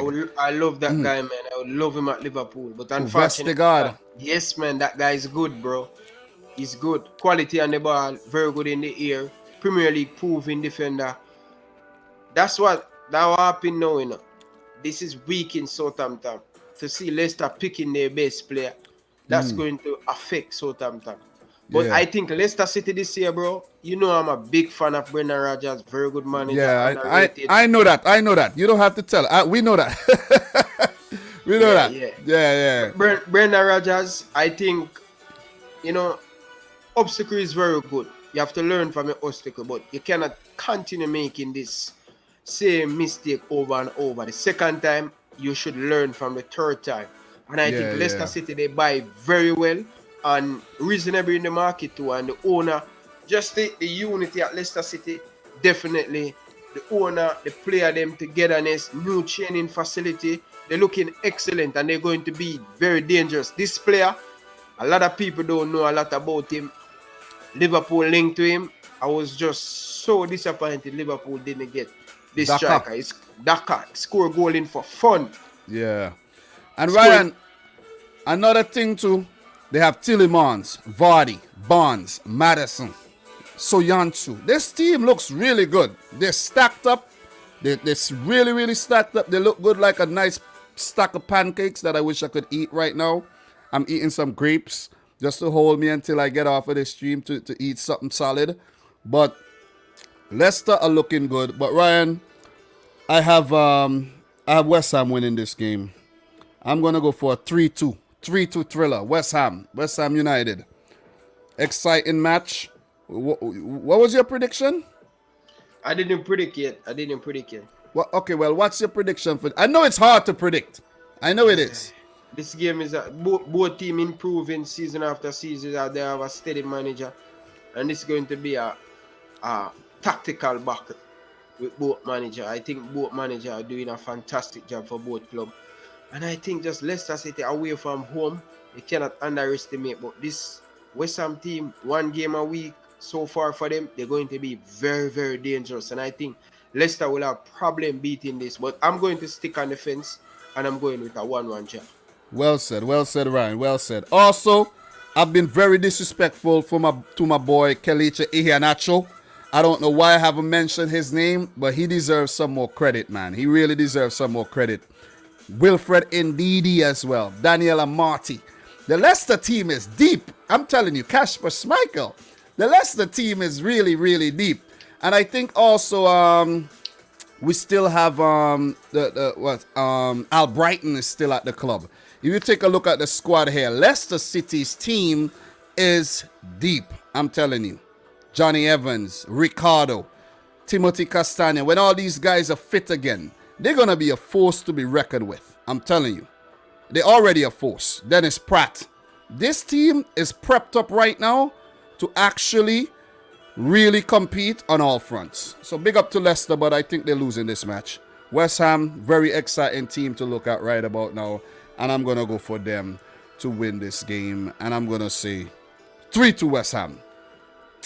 Well said, Ryan. Well analyzed. We have a few more games. We're going to run through these ones a bit faster. 150 likes so far. Well done, guys. Well done, everybody in the chat. All the new subscribers. Not stop telling him to push it, man. Big up Fresh God. Big up Fresh God, man. Big up to AD744 as well. Okay.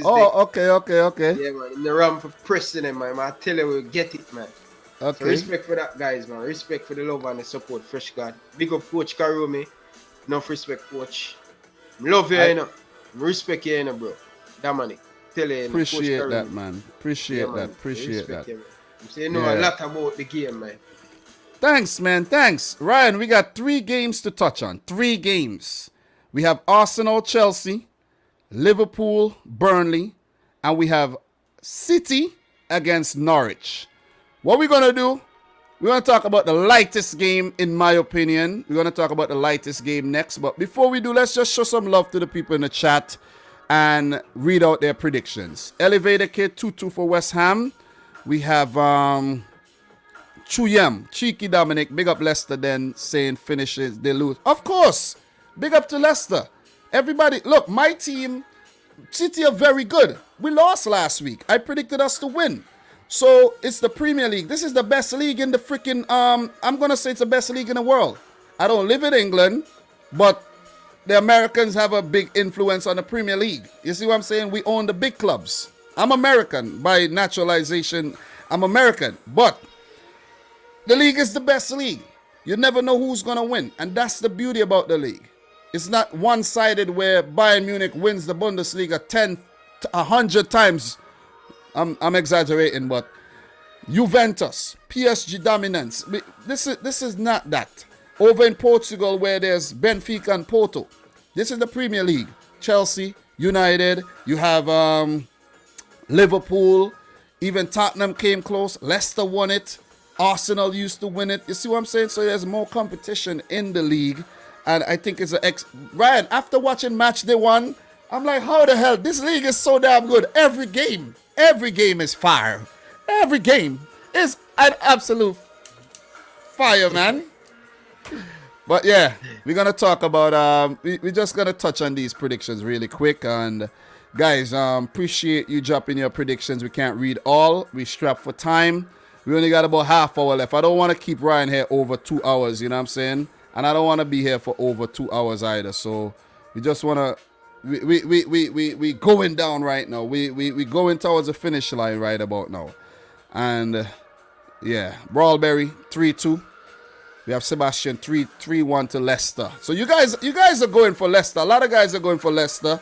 But I think West Ham's going to pull a surprise here. Za Ali is saying 3-1 to West Ham. What else we have here in terms of prediction? Big up to Demo J still in the chat as well. Big up to Fresh God. Wisdom Argentina saying a 1-1 draw. Big up to Thriller with the super chat. Big up Thriller. Appreciate that super chat, Thriller. He says the people are excited to see the collab back again. Dominic Rich and Ryan LFC. Pure fire. Ryan, that's facts. That is facts. That is facts, bro. And the thing about, let me put this out there one time. The thing about me, even if it's someone else, if it's Dave or Dog or Josh or whoever comes on in the future, one thing we're going to do that I know a lot of collaborations, a lot of people don't do, is give every fixture some love and analyze it how it's supposed to be analyzed. You see what I'm saying? We're not just going to be like, West Ham, Leicester, I'm going to go for a 1-0 win, and you see a 1-0 win, and we touch on a few players and we move on. We don't do it like that. We're thorough. We don't do it like that. You see what I'm saying? So we're going to move on to the next one, Ryan, and this one is a huge one, seeing that my team, City, we have to absolutely bounce back here. We got to bounce back. For asking. I'm waiting. I'm ready for them. I'm ready for them.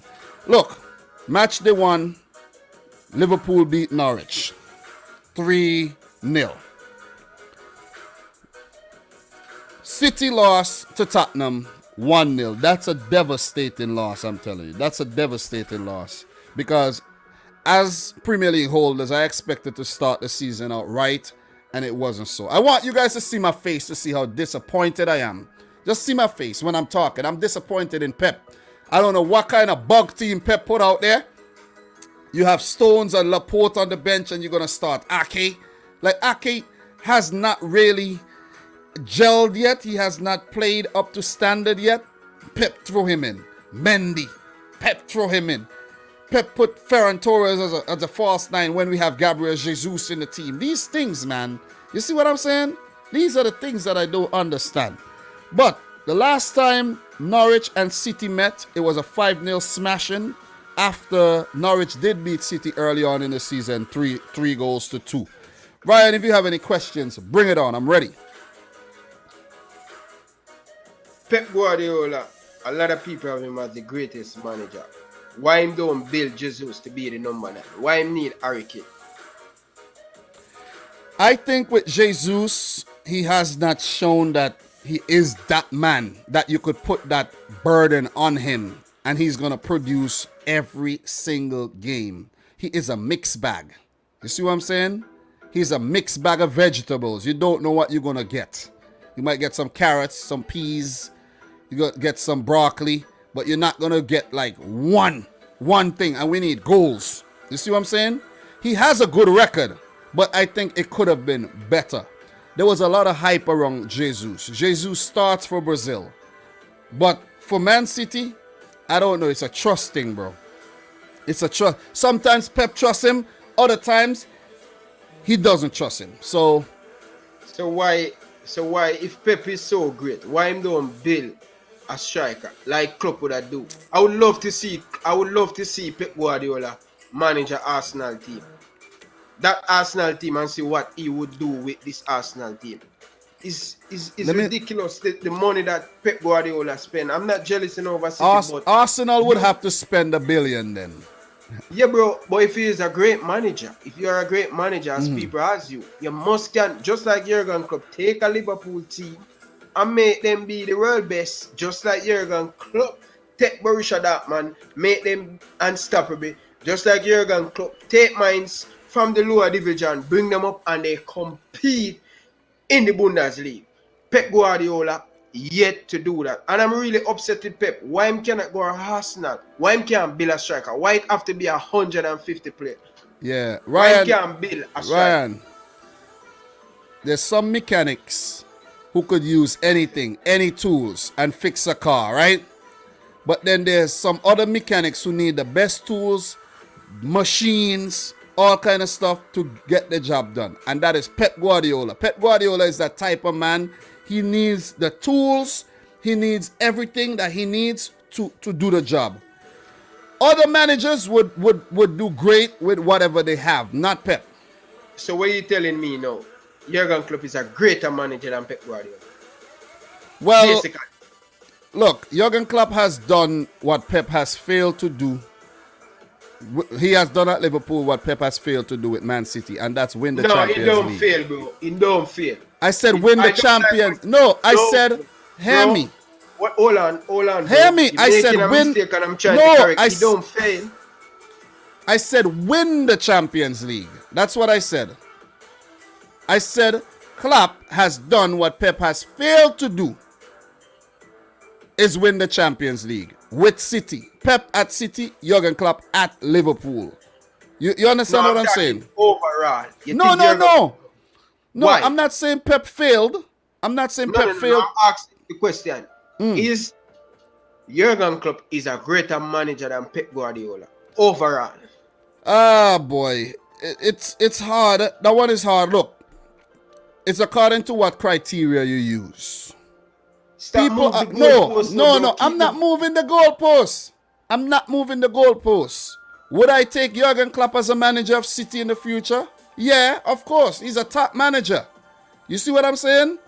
But I think what Pep has done, it has eclipsed what Jurgen Klopp has done in terms of league titles. You see what I mean? And Pep won the Champions League with Barcelona, but he failed to do it with Bayern Munich despite spending, with City despite spending. You see what I'm saying?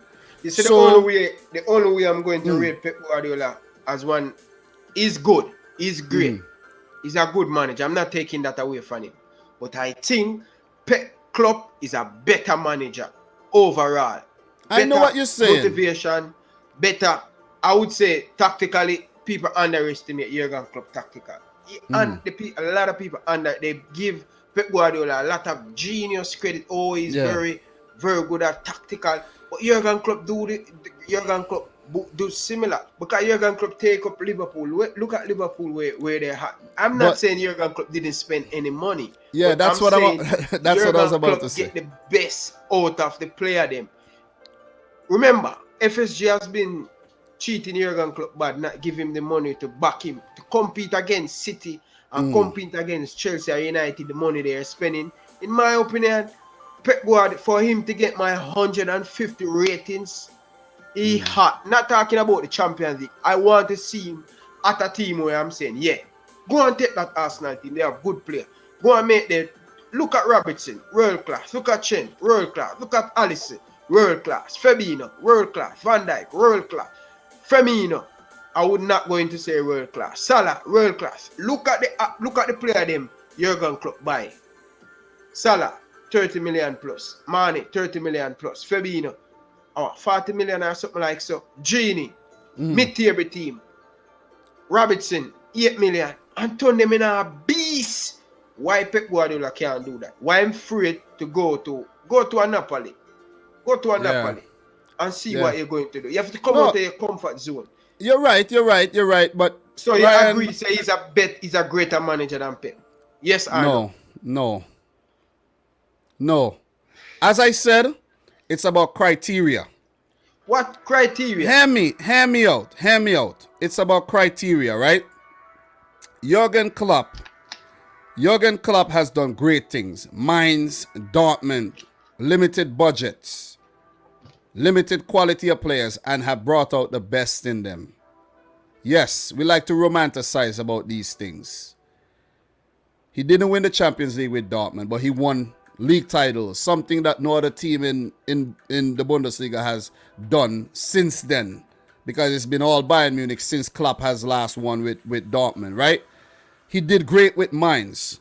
He got a move to Liverpool. He took Liverpool from being basically a banter club to a club that everybody respects right about now. A club that has got back-to-back Champions League title finals and won the Champions League title. First title in 30 years for Liverpool. That is a great thing. While for Man City, Mancini did it, Pellegrini did it, but Pep has not won the Champions League, I know. And that's one thing Klopp has over Pep, the Champions League. But both of them has spent money. Pep has spent more, obviously. Wait, let me talk. Both of them spent money, tremendous amount of money, but Pep has spent more.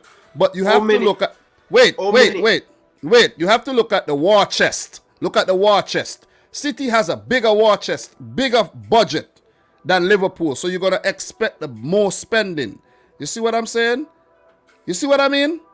You're going to expect that. But Pep Guardiola, I think, we need to see him take a club, yes, Napoli or AC Milan, and not spend a whole lot of money and make them champions. Maybe. But overall, I think if you have to put a vote out there, overall vote, I think Pep would win it. No, because he go to some of the biggest clubs who are going to back him. One thing. Two things. You show class. Club at Dortmund. How many world-class players he turned? How many world-class players? Wait, but Pep also has made a lot of players who are good, even better. Even better. I'm glad you use the word better. I'm talking about world class. Look at that Borussia Dortmund team. Lewandowski. He turned him in a world class. Nobody knew him. Pierre Aubameyang. Nobody knew him. He turned him in a world class. So let me put it this way. Let me say this right now, Ryan. Let me put it this way. Salah, world class. Stop. No, I'm not cutting you off. No, let me just say this because we don't have all day, right?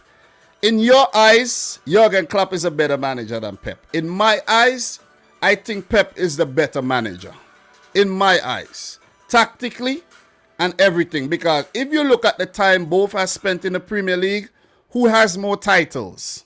But Dominic, Who has who has more trophies?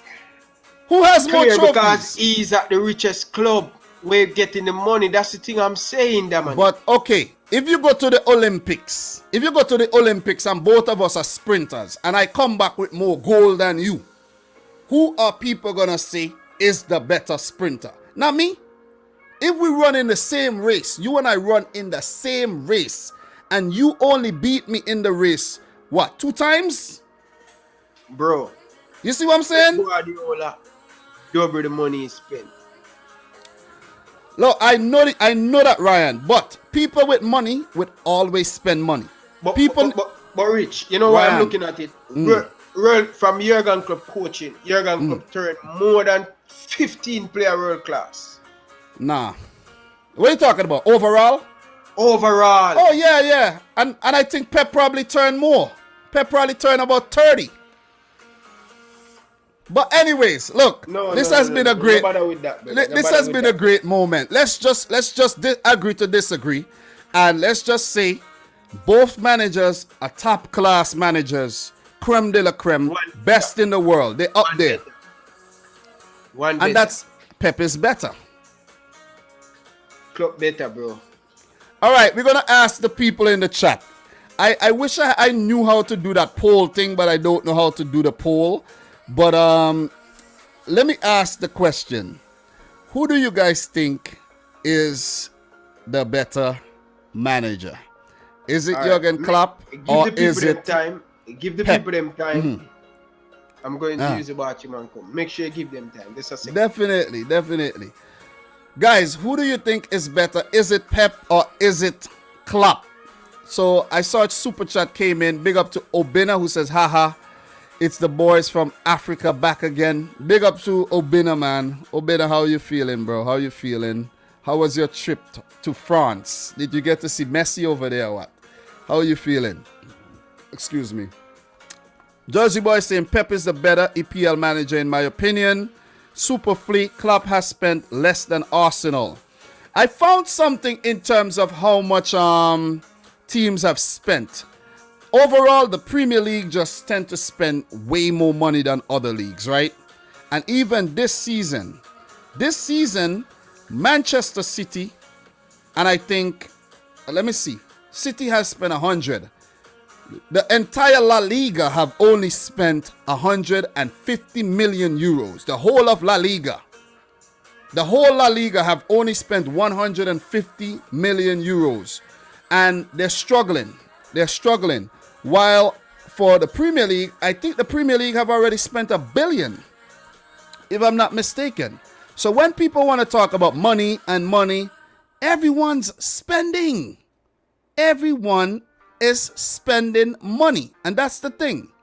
Everyone's spending money. So I don't see why people like to talk about what City are doing in terms of spending and whatnot. Everyone spends. And I'm going to find it. I'm going to find the stat that I found. You know what I'm saying? I'm going to share it with you guys right now. Let me share it with you right now so you guys could see exactly what I'm talking about. Ryan is back, so we're going to get Ryan back on here. Ryan, I have something to share with you. And you're going to be surprised by this. When I tell you, when it comes to spending, every team in the Premier League spends money. All right? Look at this. Look at this clearly. I don't know if you could see this clearly. If you want, let me make it a little bigger. Let me make it a little bigger for y'all so you could see. Highest spending leagues, 21-22 so far. Premier League, 1 billion. 1 billion. And that's all 20 Premier League clubs who have been spending money. It's not just City. City didn't spend half a billion. We didn't spend half a billion. But look at Syria. Look at La Liga, 150 million euros. Look at Ligue 1. They have spent more than La Liga. Look at the Bundesliga. But look at the Premier League. You see the point I'm trying to make? You see the point I'm trying to make here, Ryan? Everybody spends money. Once it comes to the Premier League, you're muted. Talk to me. City, United, Chelsea, Arsenal, bring up that bill. Not Liverpool. Liverpool don't. Arsenal spend more than Liverpool since you're listen, I'm talking about the Premier League. Don't point out City and them other clubs. It's like, for example, you work, I work, right? You have bills, I have bills. You cannot say Dominic is doing better on YouTube because Dominic's spending more money on his channel. You see what I'm saying? And we lost Ryan. You can't say that because I'm making that choice to put my money into the channel. Like how City and Chelsea, Arsenal, you're muted, are putting their resources into their team. You see what I'm saying, Ryan? I choose to put money into my channel to make the quality better. So you can't say that's why I'm doing better. Because I'm choosing to do so. You're making money. Everybody's getting TV money. Everybody's selling jerseys. Everybody's selling tickets right now. It's how you choose to spend your money. And Liverpool's owners have money. But anyways, let us not stray from the point here. Norwich versus Man City, Ryan. So who the people them say better? I say more club. Pep is better. Let's disagree and move on. Listen, yeah. A lot of people are gonna say maybe Klopp is better because people don't like City, people don't like Pep really. So look, Ryan, question for you, big question, and I want to keep it. Let me say something, bro. When a man great, a man just great. I know most of Man United, everybody love club. Why everybody love club? Both of them great, bro. No, man, I ask why everybody loves club. I don't know. Maybe they like his teeth or his glasses or something, bro. I don't know. You do surgery on him. I'm not. But let me tell you something about Pep. Pep is not a likable guy. Klopp is a likable guy. And when Liverpool are winning. When Liverpool are losing, Klopp is not that likable. But Pep is not a likable guy. Pep, let me tell you, Pep, and pardon my language, Pep is a dickhead. You understand? Pep is that type of guy. Pep, you would come to the field, think you're playing, and you won't play. And he might not tell you why you didn't play, you just won't play. I'm pretty sure Fernandinho is probably wondering why he didn't play in the Champions League final. See what I'm saying? Club different. He would tell you if you come to him. Imagine. Imagine being at the club, being a club legend, being at the club so long, and you get to the Champions League final for the first time and not play. That's what Pep is. So I guess why people, as A-Bob is saying, have more respect for Klopp and they have more affinity towards Klopp. Ryan, big question. Keep it short, under 1 minute. It's a question for you, not a question for me. But let me just hear what you say. Use as much time as you want. Do you think Manchester City are going back to back? But back to back? No, front to front. Front to front. Do you think Man City are going back to back? Why for that, bro? Bro, why for that? Can they win it twice? That's the right word I want you to use. Can back to back twice? Back to back. That's my question. Don't try to change up my question. Listen. City going to always have a chance to win the Premier League. They are a very good team, very good manager, but it's going to be very difficult. Chelsea strengthening, Liverpool, here and there, Man United. It's going to be really, really tough. But if they get Harry Kane, I think it's going to be difficult to stop them. I think that's the only thing Manchester City short that they need a striker to make them a little bit different. And in the last 3 games, they haven't scored. Champions League, Community Shield, and the Premier League. They haven't scored in their last 3 games. They need a striker to make them team better. They cannot win the Premier League with a false 9 again. That will not happen. You're not. They will not happen, bro. So I believe if they get Harry Kane, they have a great chance. But Liverpool, I will get to Liverpool still. Yeah, thanks for answering my question and sticking to that. We don't want to go too off tangent and talk about Liverpool chat. We will get to that one. You know what I'm saying? But look, I have another question for you. Thanks for answering the question. I think you're on point with that. We do need a striker. I've been hearing some talks about Vlahovic, the Fiorentina man who's been linked to Tottenham and maybe Atletico Madrid.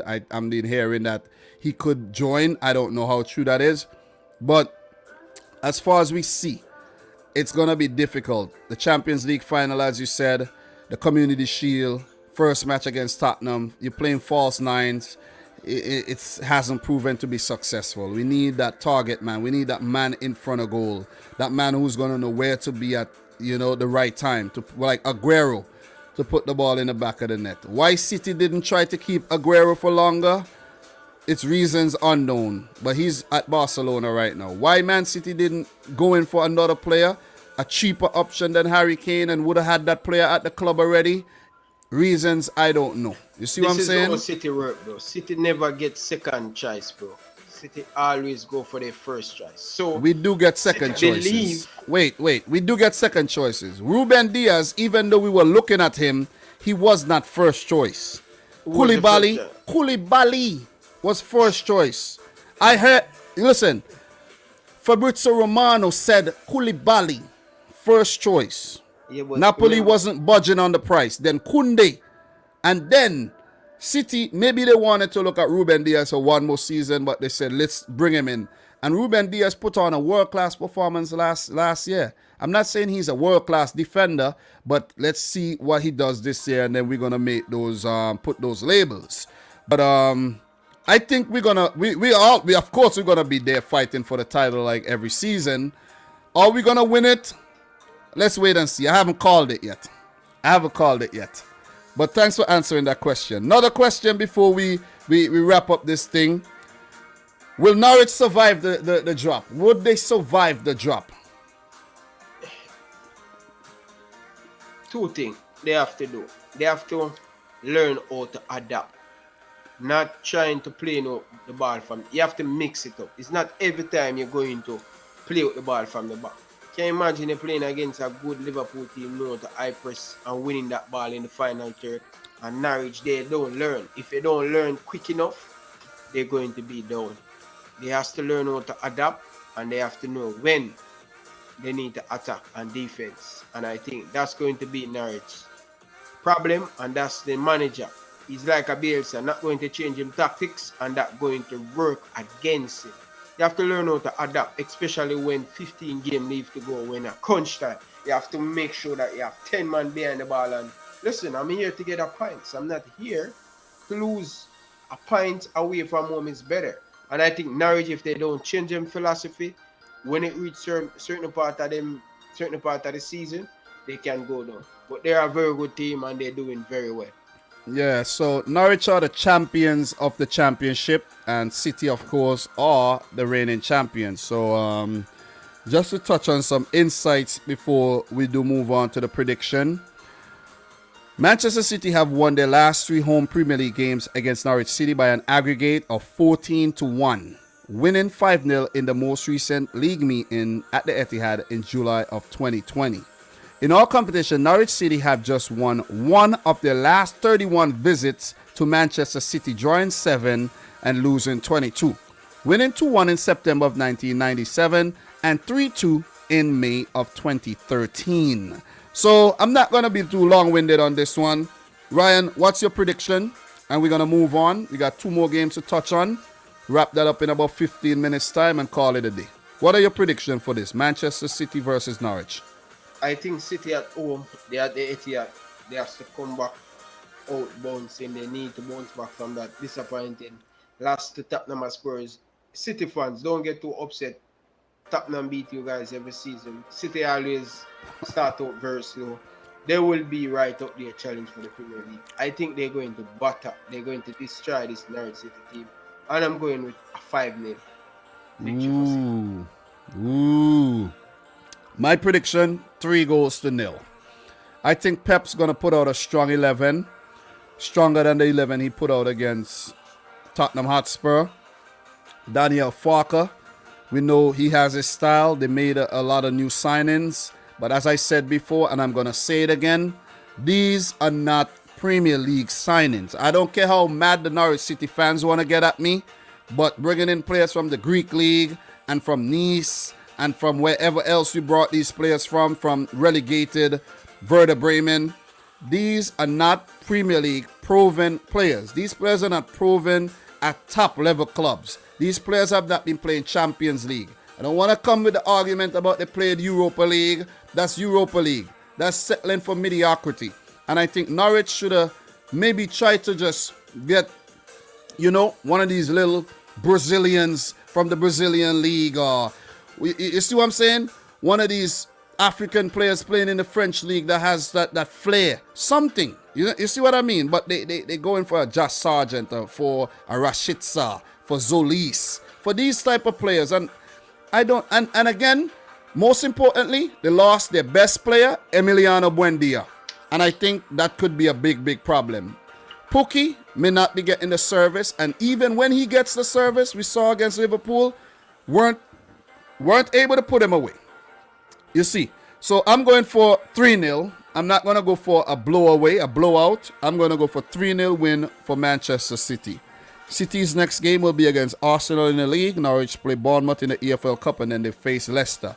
There's a situation where Norwich could lose their first 3 matches of the season, and they could be fighting against relegation from the get-go. I know it's early, but you need a good start. Ryan, any last thoughts on City before we move on? Jack Grealish. Great point. He's going to be a monster. A lot of people say they're overpriced, but I don't think at this time and age, 100 million for a player at the quality of Jack Grealish, 25-year-old, City at least have 10 more years in Jack Grealish, and I think he will be a better player, and I think he will become a world-class player under Pep Guardiola. Well, let's hope Pep stays for 2 more seasons if that's the case. But this might be Pep's last season at City. Let's see what happens. But Norwich, I think they're going to be in trouble this season. And I haven't made predictions, but if I had to predict anything, I'll have Norwich going back down. Norwich fans, I don't have any problem with the team. It's just how I feel. But Ryan, I'm hoping that we defend the title successfully, go back to back, and I'm able to rub it in your face at the end of the season. Come May, let's see what happens. We're going to move right on. Let's get the Arsenal-Chelsea out the way, because, when we talk about Liverpool, you know what I mean? You're going to have a lot of things to say. You're going to have a lot of, So let's just wrap up. We should wrap up in the next 15 minutes. And to tell your wife you'll be there in the next 15 minutes to rub her back. Okay? So, all right? So, Ryan, Arsenal versus Chelsea. Sorry, guys. We're going to skip the predictions this time. We got to end the stream, man. We can't be here. Ryan, truly, I cannot have you here for 3 hours. That's not going to happen today. Chelsea 3, Palace 0, Brentford 2, Arsenal 0. And just to touch on what happened last season. Turn the music a little bit. Okay. It's a little bit too. It's a little bit too loud. Yeah, that's all right. It's a little bit too loud. All right. No problem at all. But last season, Arsenal beat Chelsea in both Premier League matches. Ryan, your thoughts? You think something like that could happen again? Arsenal have a very good record against this Chelsea team. Last year, Arsenal beat Chelsea. A lot of people didn't expect that. But I strongly believe Arsenal and Mikel Arteta is like, they're not going nowhere. No improvement with the Arsenal team. I know it's one game, but it has been proven in the preseason that Arteta is not the man. He's just a phone backup coach for now. He probably get better when he leave Arsenal like Brendan Rodgers. At a very good club at Liverpool, he failed, and then he go to Celtics and learn him trade and come back in the Premier League better off. I don't think Arteta is the man. And I think this Chelsea team, they're looking frightening, bro. Roman Lukaku, he touch is better. He's a better footballer. 2 years ago, he's not the same Roman Lukaku. He's a different Roman Lukaku, scoring a lot of goal in Europe, in Belgium, for the Belgium national team. He's a complete striker. He's a beast. And this is a perfect fit for Chelsea. When I say perfect, that's going to bring the best out of Timo Werner, Hakim Ziyech, Christian Pulisic, all of these young attacking players. Havertz, Mount. He's a player that can hold up the ball and bring all of these flair players in the game. He's going to make Chelsea be title contender. Whether we like it or not, he's that missing link for Chelsea. And Timo Werner playing outside and coming running off Lukaku, that's going to be very dangerous. And Chelsea, if they can just keep it tight at the back a little bit, I know they're going to miss Mendy because of Senegal in the African Cup of Nations or the World Cup qualifier, something like so. No, it has January. to be African Cup of Nations in the January. So that's going to be another problem for Chelsea. They need to get a proper back, a proper number 2. Chapo is not the man. I think Chelsea. But what about what Kepa did in the Super Cup, man? You still no belief in Kepa? No, I think when Kepa play away against the Premier League team, he's just nervous. He's just not that guy for Chelsea. So, as you see, Arsenal, Chelsea head-to-head is very close. Arsenal 22 wins, Chelsea 19. Arsenal do well at home. Chelsea do well at home. Arsenal, so this one is a tricky one to predict in terms of the record. But if you go from what's happening right now in this day and age, Ryan, recent meetings, Arsenal has had the better Chelsea. Chelsea with only 3 wins in their last 10 against Arsenal, which is very, very impressive. And didn't Arsenal win the FA Cup against Chelsea a few when they won the FA Cup, right? Yeah. Yeah, so it's like Arsenal, well, wait, let me see. Chelsea, Chelsea did win the FA Cup final back in 2019 against Arsenal. Arsenal won it in 2020 against Chelsea. So it's a difficult one if you want to look at that. But judging from the way Arsenal are right now, in terms of how they started the season, they still, like the scampering to bring in players. They just signed Ben White. They signed Lokanga. They signed Martin Odegaard. They signed Aaron Ramsdale. Could these be some panic signings? If you really get what I'm trying to say. Like Ramsdale, he was good for Sheffield. He was good for Bournemouth. But then at Sheffield, he wasn't that good. He was peppered. And I think Bernd Leno, he is not good enough. He is not good enough. The mistakes he makes, too simple. Way too simple. And they're bringing in some competition. Let's see how that one goes. Ben White, I think, is quality. Gabriel is injured. I don't think Murray and guys like Holding and Callum Chambers are good enough. So let's see how that one works out. They have some injury issues with Aubameyang and Partey, Lacazette. They're trying to get some players out the team. They have Bellerin trying to get out the team. Maitland-Niles maybe. So Arsenal, I think they're in a bit of a mess right now. They're a bit of a mess right now.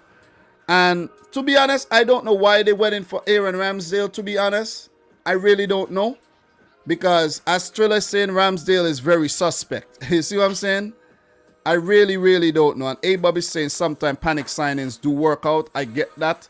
But these signings are not looking like they're looking light to me. Even though Odegaard is a talent, I don't think he took Arsenal to the next level when he was there on loan. You see what I'm saying? So to go back in and fight so hard to bring in Odegaard, I know he's still young.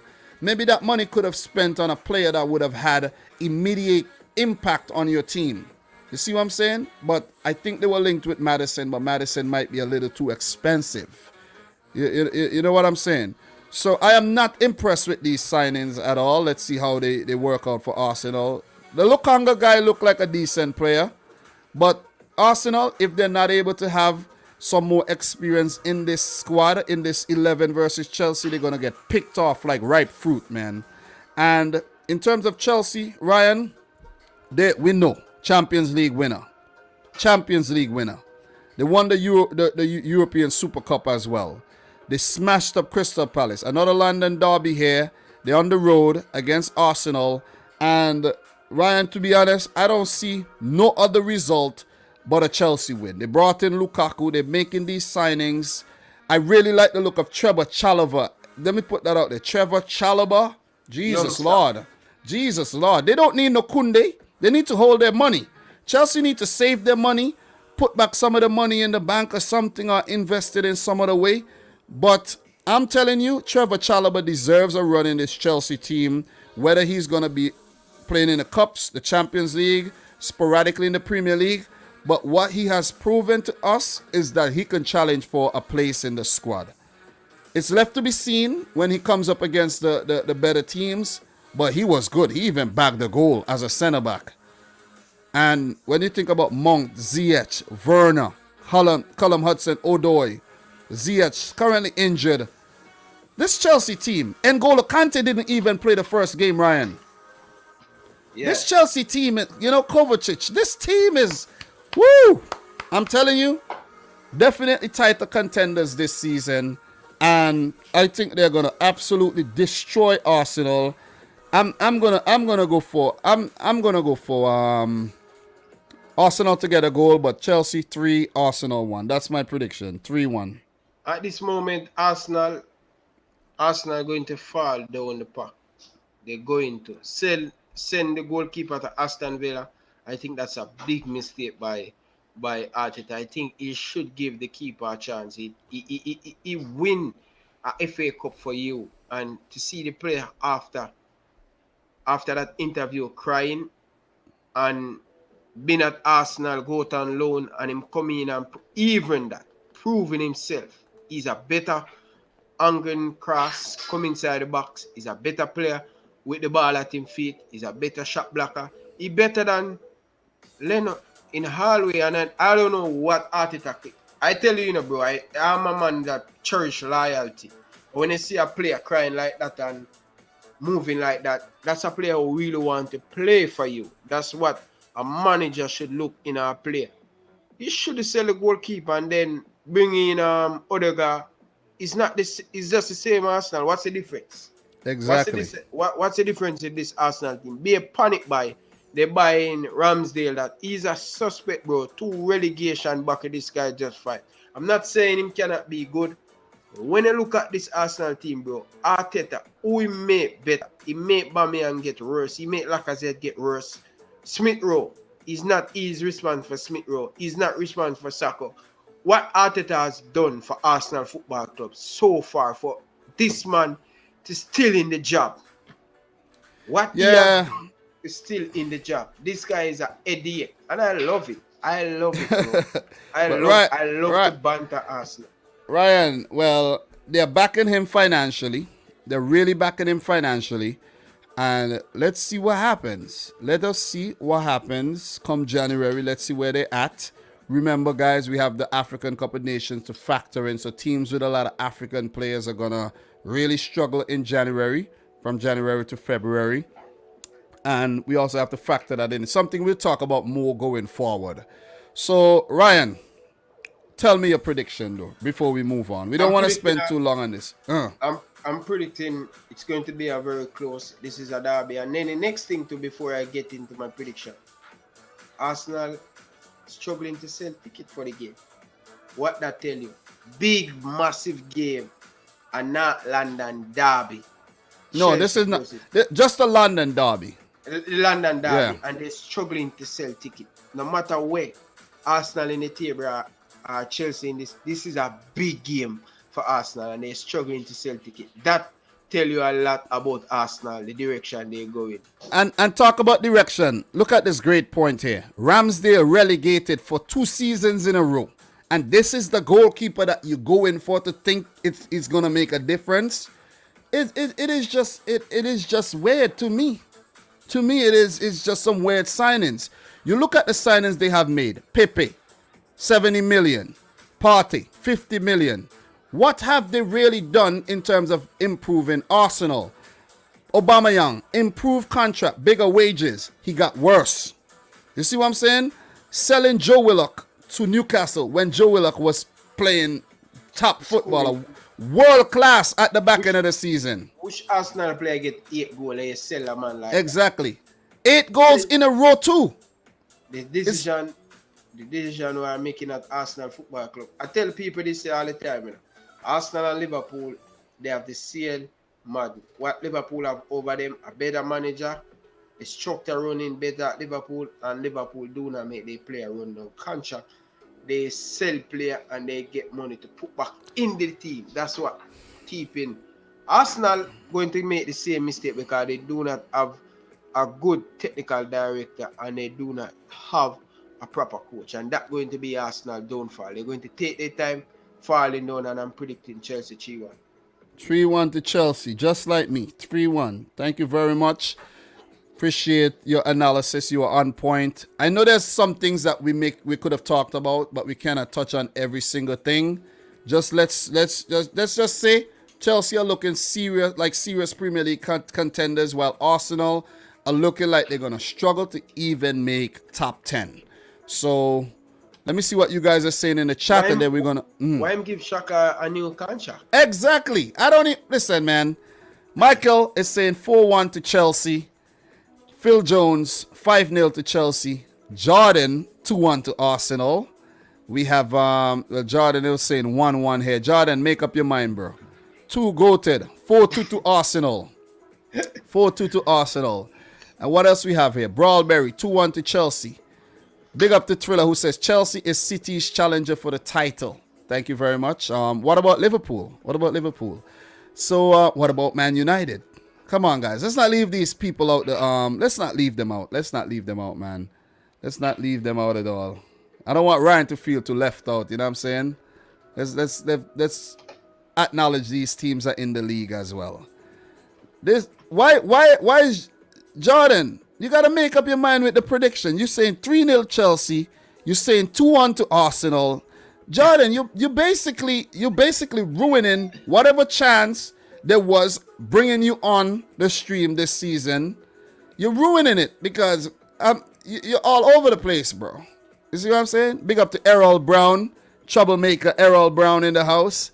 Says 2-1 to Arsenal. Oh, man. Stingray, 2-1 to Arsenal. So some people got Arsenal bouncing back. Big up to the boy, Josh. Josh, is this you, Josh? Where is it? Is this you? You have a shorts channel? I didn't know that. Says 4-0 to Chelsea. Mustafa, 3-1 to Chelsea. So, Ryan, what we're going to do, right? This is what we're going to do. We're going to talk about the last game, Liverpool, Burnley, and we're going to call it a day. I'm going to let you go. But personally, I want to stay on and touch on what's going on in the other leagues just to, stay up to date. But I want to let you go to do your thing. You see what I'm saying? Most definitely. You understand that? I know it would have been nice for you to be here talking about the other leagues, but I have some time. So I'm going to stay on. I'm going to have an interview with a Jamaican. Yeah. So Jamaican people, we have an interview with one Jamaican player coming out today. If it's not today, probably will finish up tomorrow, but the recording will be today. So hopefully it can drop today. If it's not today, it's tomorrow. Yeah, make sure you take your time. Take your time and, make sure you get everything right and then drop it when it's ready. We're going to be talking about a big game here. And the reason why I'm saying it's a big game, Ryan, Burnley spanked you last season. Are you going to allow this to happen again? As we know, Liverpool won their opening match against Norwich 3-0, while for Burnley, they lost after going ahead against Brighton. They lost 2-1 at Turf Moor. But this would be the first time coming back to Anfield after picking up that famous victory to actually stop Liverpool's unbeaten run. That was, a 68-game unbeaten run at Anfield? And Burnley did it. But this time around, it would be different. It would be a lot different. I think just to check back my notes really quick. Liverpool did beat Burnley 3-0 at Turf Moor, but lost at Anfield 1-0. And as we know, Liverpool came third, Burnley came in 17th. And it's going to be a different thing because Liverpool, they got their fans back at Anfield. And we know when the fans are at Anfield, they're a very difficult team to conquer. Ryan, your thoughts? Well, first and foremost, I want to big up every single Liverpool fans across the world. Every Liverpool fans in this group right now. I think the team really missed the support of them last year. It really affect Liverpool, and they're going to be a different animal. I like how a lot of people not talking about us. I like that. I like how a lot of people not putting in any respect. I like that. I know this team going to prove a lot of people wrong. I know we don't make a lot of one signing so far, but I believe in Jurgen Klopp. If Jurgen Klopp decide he don't want to sign any player, or FSG don't want to give him any money, I'm confident in this Liverpool team to win this Premier League. We have a fantastic manager, and that can make a difference. But on this game, we should rip Burnley apart, but they're going to be a difficult team to play against. This long ball, this going to rough up this Liverpool team, but we're going to be up for it. It's going to be tough, but I am backed in this Liverpool team to get the better of this Burnley team. Not going to be easy. We need to stop Burnley. Don't share your prediction yet. Hold the prediction for later on, okay? Yeah, most definitely. Yeah. But Burnley beat us last season. We need to have revenge to beat back this Burnley team. As I said, Sean Dice always make it difficult for Liverpool. But one thing I want Liverpool to do, they has been doing that in pre-season, continue on the farm. Sadio Mane, Diego Jota, you guys has been really pick up it. And that's what I want to see Liverpool. Continue scoring goal for fun. Continue sharing the ball, Mohamed Salah, Sadio Mane. You guys has been fantastic so far. And I'm impressed with Mane. A lot of people saying he's selling Mane, drop off. But I don't agree with some of you guys saying in that. But Liverpool will get the better of this Burnley team. It's going to be tough. I'm not going to go overboard and say 4 or 5. Wait. Just wait. No, don't drop your prediction just yet. I have a question for you. Do you think Burnley will survive the drop this season? We know they don't spend a lot of money. We know they're a team that always struggle. And Sean Dyche is in the last year of his contract. He's not really getting the financial backing. They brought in a few little bits and pieces players, but I don't think Burnley ever do a great job in the transfer window. But they always manage to survive. Do you think this is a season where they finally go down, or they always find a way to survive? What do you think? You're muted. When you have a good manager who know about the Premier League and know the inside and out and know when to get it right. This is what I'm telling you about Norwich City manager. He has to learn from Sean Dyche. He know when to start to lock up shop. In this moment, I think Burnley is a proven team. Do not make a lot of signing, but when it comes on to the crunch time, they know how to grind out result. They have an excellent goalkeeper. Why nobody looking at Pope? Pope is a keeper that make the difference for Burnley. At least give them 10 points a season. Remember, am I right? You're right. But they don't score enough goals. That's their problem. But they don't concede enough goals. Look at their last game in the Premier League. Look at their last 15 games. When it come on to crunch time, they grinding out. Yeah, they have me and Tarkowski. Look at their result. Look at their result every single time Burnley. Look at their result in the first part and the last part. That's a manager know the Premier League. He know when to be crunch time. The next thing I want to say about Liverpool, Coach Karumi said it. The biggest transfer window for Liverpool is to keep them player fit, and the player them didn't go to play in a lot of tournaments. So Sadio Mane get the rest, Van Dijk getting the rest, Gomez getting the rest, Trent getting the rest. So they have a lot of players getting a lot of rest. Liverpool player them kind of a little bit tired. They kind of a little bit tired last season. And I think we look very fresh. Everybody smiling, Klopp smiling, doing surgery. No more glasses for Klopp. And the team is a very up spirit. From here, Ryan LFC not crying about transfer. That means Liverpool in a good place. I am grown. I'm a grown man now. I look and think different. I'm not going to come on YouTube. Oh, FSG, why you didn't sign? I understand the people who I'm dealing with. Just like when you have a girl, if you don't Learn to understand her, you're going to in problem. And I understand the people who run in the football club and to see how Liverpool run it. All right. Well said. Well said. Look, question. Where do you have Liverpool finishing the season? First.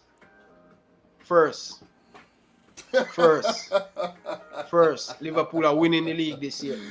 Oh, I like that. And I'm not laughing, you know. I'm not laughing. Liverpool. Listen, I am not. Let me make this clear to the people. I'm not laughing at the fact that, let's say, Liverpool are not. I'm not saying that they can't win, but it's just your confidence. How you came out and said it, no doubt whatsoever. Top first. I really you analyze things and analyze this Liverpool team. They were tired after that run, pushing City to the limit, 99 points, and get close to 100 points, but didn't get it. But that run in the Champions League, 2 Champions League win, Champions League runners-up, Champions League win, runners-up in the Premier League champion. You have a time where you have to just regroup, come again, and I think this Liverpool team with the break of key player, you hear the word I use, key player are going to make the difference for Liverpool. Van Dijk, he will get better. I see he didn't look at him best, but give him a few more weeks, he will definitely help the standard. At least Liverpool have the best starting level in the Premier League. Hands down. Yes or no, Dominic Rich? No. Come on. Who have a better starting lineup than Liverpool? Chelsea, City look good. Tell me. I'm not talking about Liverpool. I'm talking about who have the best 11 in the Premier League, starting level. What you mean? The transfer window ain't over yet. The transfer window is... I don't care who City get. Let me ask you a question. How could your starting 11 be the best when you have Milner, Oxley, Chamberlain, and Naby Keita in the midfield? How? All right. What a lot of people don't realize about Liverpool this season, look at their preseason. True, you guys see me talking about Jamaica. I'm not watching back my video and doing my analysis on Liverpool. Don't think you guys, Ryan LFC, lost a little bit of touch on this Liverpool team. Listen, Jurgen Klopp is a genius. He go back to the drawing board. He learn a lot of stuff. What happened last season, it cannot depend on level player. You need a team to win the English Premier League. Now, Axel Chamberlain look much better. Minamino, I said many times, should sell him. He look better. Jota, looking better. Navigator, as a people like an egg, he's like a glass. Put him on top of my table and this glass drop off, he break. That is Navigator. But this season, he's a different Navigator. He's look like in a beast. He going into the gym. He getting strong. He focused. He working. Milner he run the most in the Premier League last weekend, guys. Do you know that, guys? Milner run the most in the Premier League. I'm gonna let you talk. No, I'm gonna let you talk.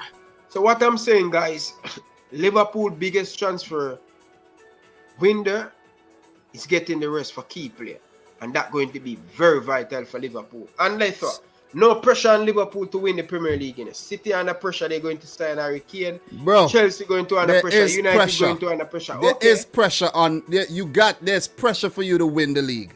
You are a top team in the league. There's always going to be pressure from the fans to win. Hold on. Look at every YouTuber Premier League prediction. Look at every big media out. They have Liverpool to come fourth, bro. And that's disrespect. That's a slap in the face of Liverpool. All my boy, Jersey boy, I'm calling you. You predict us to come fourth, bro. You need to go sleep and wake up again, Jersey boy. Listen, they will be champion this season. So Ryan have Liverpool winning the league this season. Ryan has Pep as the Klopp as the best manager in the league, best manager over Pep as well. Ryan says Liverpool has the best 11 in the league as well. So look, I'm not gonna argue this. I'm not gonna be too argumentative when it comes to this, right? What I'm gonna do is argumentative a word. It might be. But look, what I'm gonna do, Ryan, I'm just gonna let things play out. and then we're going to come back and we're going to revisit these things. You see what I'm saying? I'm going to revisit these things and I'm going to say, Ryan, you see, maybe you should not have jumped the gun with these things. I think the key for Liverpool this season is keeping their players fit, and I think there would be a serious problem if they're able to keep their players fit. They should try to bring in at least 2 other players, or maybe 1, to just give the team a bit more squad depth, because they have been selling players as well and getting good money for the players. So letting out Davies on loan, I think they let out a few youngsters on loan as well. Who knows? Who knows if that may come back to haunt Liverpool, where they may need these players maybe when come January. Also, Ryan, remember this. Let's just talk. You talk about the league. You talk about the league, right? We mentioned the African Cup of Nations. Mane. But before we get into that, Liverpool will sign 2 players. They will sign 2 players. It's just fans to just be patient. Hold up, please. Hold up. Mane, Salah, and Naby Keita. I think Guinea made it. I think from the last time I think Guinea is in the African Cup of Nations as well. They're gone. They're gone. For Man City, Mahrez, that's it. That is it. And I think maybe that's one reason Pep don't really like to sign African players, because of that AFCON. But you without Salah, you without Mane, from January to February, it's going to be a problem. I'm telling you this right now. And if you have another injury in your team, that is why I'm saying I'm just watching to see how this season is going. I'm not making a lot of calls. I'm not making a lot of predictions. But I'm telling you this, man. The AFCON would have a serious and adverse effect on this Liverpool team. Dominic, I trust Jurgen Klopp and I trust FSG. They will get at least 2 players who are going to make an impact on this Liverpool team. Okay, you think Liverpool are going to spend that type of money on players who could have that big of an impact when Salah and Mane leaves? Bro. If you realize every season Liverpool sign 1 player to make them team better. And that you signed that player already. Konate. Remember, we have this young player named Elliott. He will get a lot of game time and he can make a difference. One more thing. Remember, Salah Mane going. We're going to bring in another attacker. Elliott can play over that side and Jota can play over that side. So we have Roberto Firmino. We're going to miss them. We're not saying we're going to miss them for 2 months. We're going to miss them probably for a month. I strongly believe Jurgen Klopp is a genius. He know what to come. And I know FSG know that they have the African Cup of Nations. That's why, as I said, Dominic, I am not a kid anymore. I'm a grown man. And I'm being patient with FSG. And I know they're going to make signings. Remember, last season was the same thing. You were a grown man last season. Last season, you were a grown man.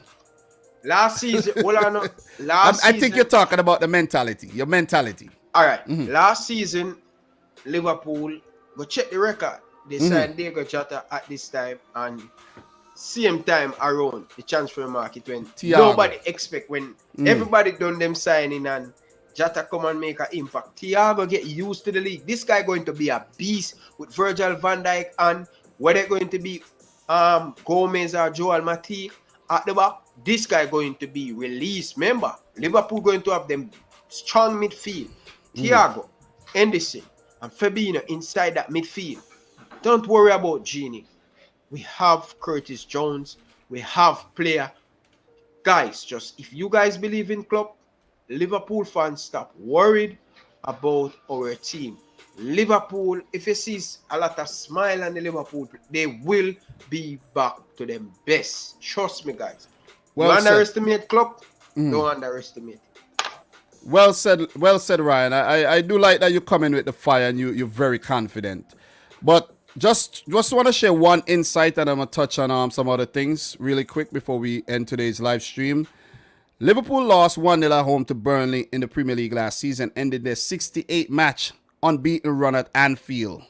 The Clarets last won consecutive away games against Liverpool in their first 2 attempts back in 1894-95, and the 1896-97 season. I said 18, not 19. So it's very unlikely that this will happen. And I'm just going to drop my prediction before I get at your super chats. I do have 2 super chats to get at. Appreciate that. My prediction, Ryan, without a doubt, I think Liverpool are going to blow Burnley away, and I'm going for a 3-0 win. Even though Burnley do get an odd goal, I think I was looking at it every time they go to Anfield, they do they do score. I was analyzing the past matches. They do score against Liverpool from time to time, and they are a gritty team. We know that. I don't think they're going to win back-to-back games against Liverpool at Anfield, so I'm going for a 3-0 Liverpool win. Liverpool would face wait, do I have this right? You guys are playing Chelsea next week? This is ridiculous. You guys are playing Chelsea next week. Ryan, you're muted. You know that, right? Yeah, man, we're playing Chelsea. Don't make Demo super chat. Can't have a weird. Yeah. I got it. Don't worry yourself. You play Chelsea, and then for Burnley they play Newcastle, and then they play Leeds in the league. Newcastle in the cup, Leeds in the league. Ryan, what's your prediction? And then we're gonna just touch on these super chats, and then we're gonna talk. Liverpool training. Liverpool is very solid at the back. They're not conceding a lot of goal. And I will definitely think Liverpool going to be a better team with Van Dijk and the new signing Konate. Haven't played any game as yet. So I'm telling you, Joel Matip. Liverpool backline is very solid. Tsimikas, you see Tsimikas getting a run out. Club, please, may I beg it. Robertson back in training, running. He's a very strong lad, fit guy. But try give Tsimikas a soaking in the Premier League. Please, don't rush. Don't rush Robertson. Just give, and this is what I want. I love what I see in the friendlies, in the warm-up game. They're giving player chances. I want you to continue doing that. That's all you're going to take off the work ethic and the load off a certain player. Just make the team, make people don't know why Jurgen Klopp coming. You see that team against the start the midfield. Navigator, Milner inside the midfield against Norwich. No one expect that. Everybody expecting Fabinho and people don't write off this Liverpool team. That's all I have to say. All right. So Ryan, Adnan dropped a super chat here that we're gonna touch on, and I have to touch on Demo's super chat. I didn't forget it. But Adnan says, Dom, look at Liverpool's January to February schedule. We have a break after New Year's, and at the end of January, Mane and Salah will only miss 2 games. 3 max. You're right. But that doesn't only go for Liverpool. It goes for all the other clubs as well. But, Adnan, I have to say, 2 to 3 games could be the difference from winning the title and not winning the title. We know this. So let's not just take it lightly and say, it's 2 to 3 games, whatever. Liverpool lost the title by 1 point. 1 point. 2018-19 season. Okay? My memory isn't that great when it comes to remembering a lot of things in terms of games and all of that because I watched so many matches. But I could remember the 2018-19 season. If Liverpool had picked up 1 point in another game that they allowed to slip, they would have won the title. They would have had 2 titles in the last 5 seasons. So do not tell me about, it's only 2 to 3 games. They'll be all right. 1 game. Sometimes half a game is the difference between how your entire season turns out. Ryan, what are your thoughts on that? Right? Am I right on that? 2 to 3 games is a lot of games, man. We have backup. Don't worry about it. Okay. I'm not worried. Listen, I'm not worried about you. That's for you to worry about. I'm not worried. All I know, we would only be without Mahrez. He might go all the way to the final with Algeria again. So, thank you very much there, Adnan, for the super chat for Demo. Ryan wanted to sell Salah. Hope he doesn't talk about him positively. He also doesn't want Bobby to start and want to sell Taki and Phillips. He needs help. Oh boy, Ryan, Demo is getting at you. Demo, you alright? do you still feel that way? Let's clear it up. Do you still feel the same way, or you change your thoughts on that? When I ever say I want to sell Mohamed Salah. Find the clip, Demo. Find the clip. Oh man, Demo, find it. I don't remember I said that. If I said that, Demo, I don't know, man. He probably watching a different Ryan LFC, bro. Big man thing, bro. But as I said, Salah is a very important player to the team. Who would want to sell Salah? Come on, Demo. Probably made mistake. I don't know. I'm not sure. I'm not going to lie, bro. I'm not sure. So Ryan, it's been great, bro. You know, this season VAR has been tweaked. There's gonna be a lot of different things that we see from what we see last season in terms of how VAR is used. We're not gonna see those lines come out and you're gonna miss a goal by a toe or an armpit and things like that. And the referees first week have shown us they are no nonsense type approach. They're gonna let the games flow a lot better. And I think we have to brace ourselves for a very, very, very, very entertaining Premier League season. I'm hoping that the coronavirus pandemic does not affect the season, and we have a season filled with fans and just I just want to have a great season where we're gonna be here to talk about it, and it's just gonna be entertainment to the fullest, man. You see. So Ryan, it was nice having you on. 2.5 hours. We should have ended a little earlier, but you know, you like to go off on your little side tangent when it comes to Man City and Liverpool. So yeah, you need that. You do need that. So guys, Ryan's channel will be in the description box. I know most of y'all are familiar with Ryan already, and he will be back pretty soon. Maybe in the next five weeks or so. I'll try to get Ryan back on, or if he hits me up, if things are going really good for Liverpool and he says, Dominic, listen, send me the link, I want to come on, then I'll make that happen. But Ryan, it was a pleasure. You made some quality points, quality predictions. Talk to the people before you head on off. I do appreciate it, man. I'm going to stay on, guys, so don't go away. We're going to stay on. We're going to touch on the other leagues and see what's going on around Europe, see what's going on in terms of the Champions League qualifying and things like that for maybe about half hour more because I have some time.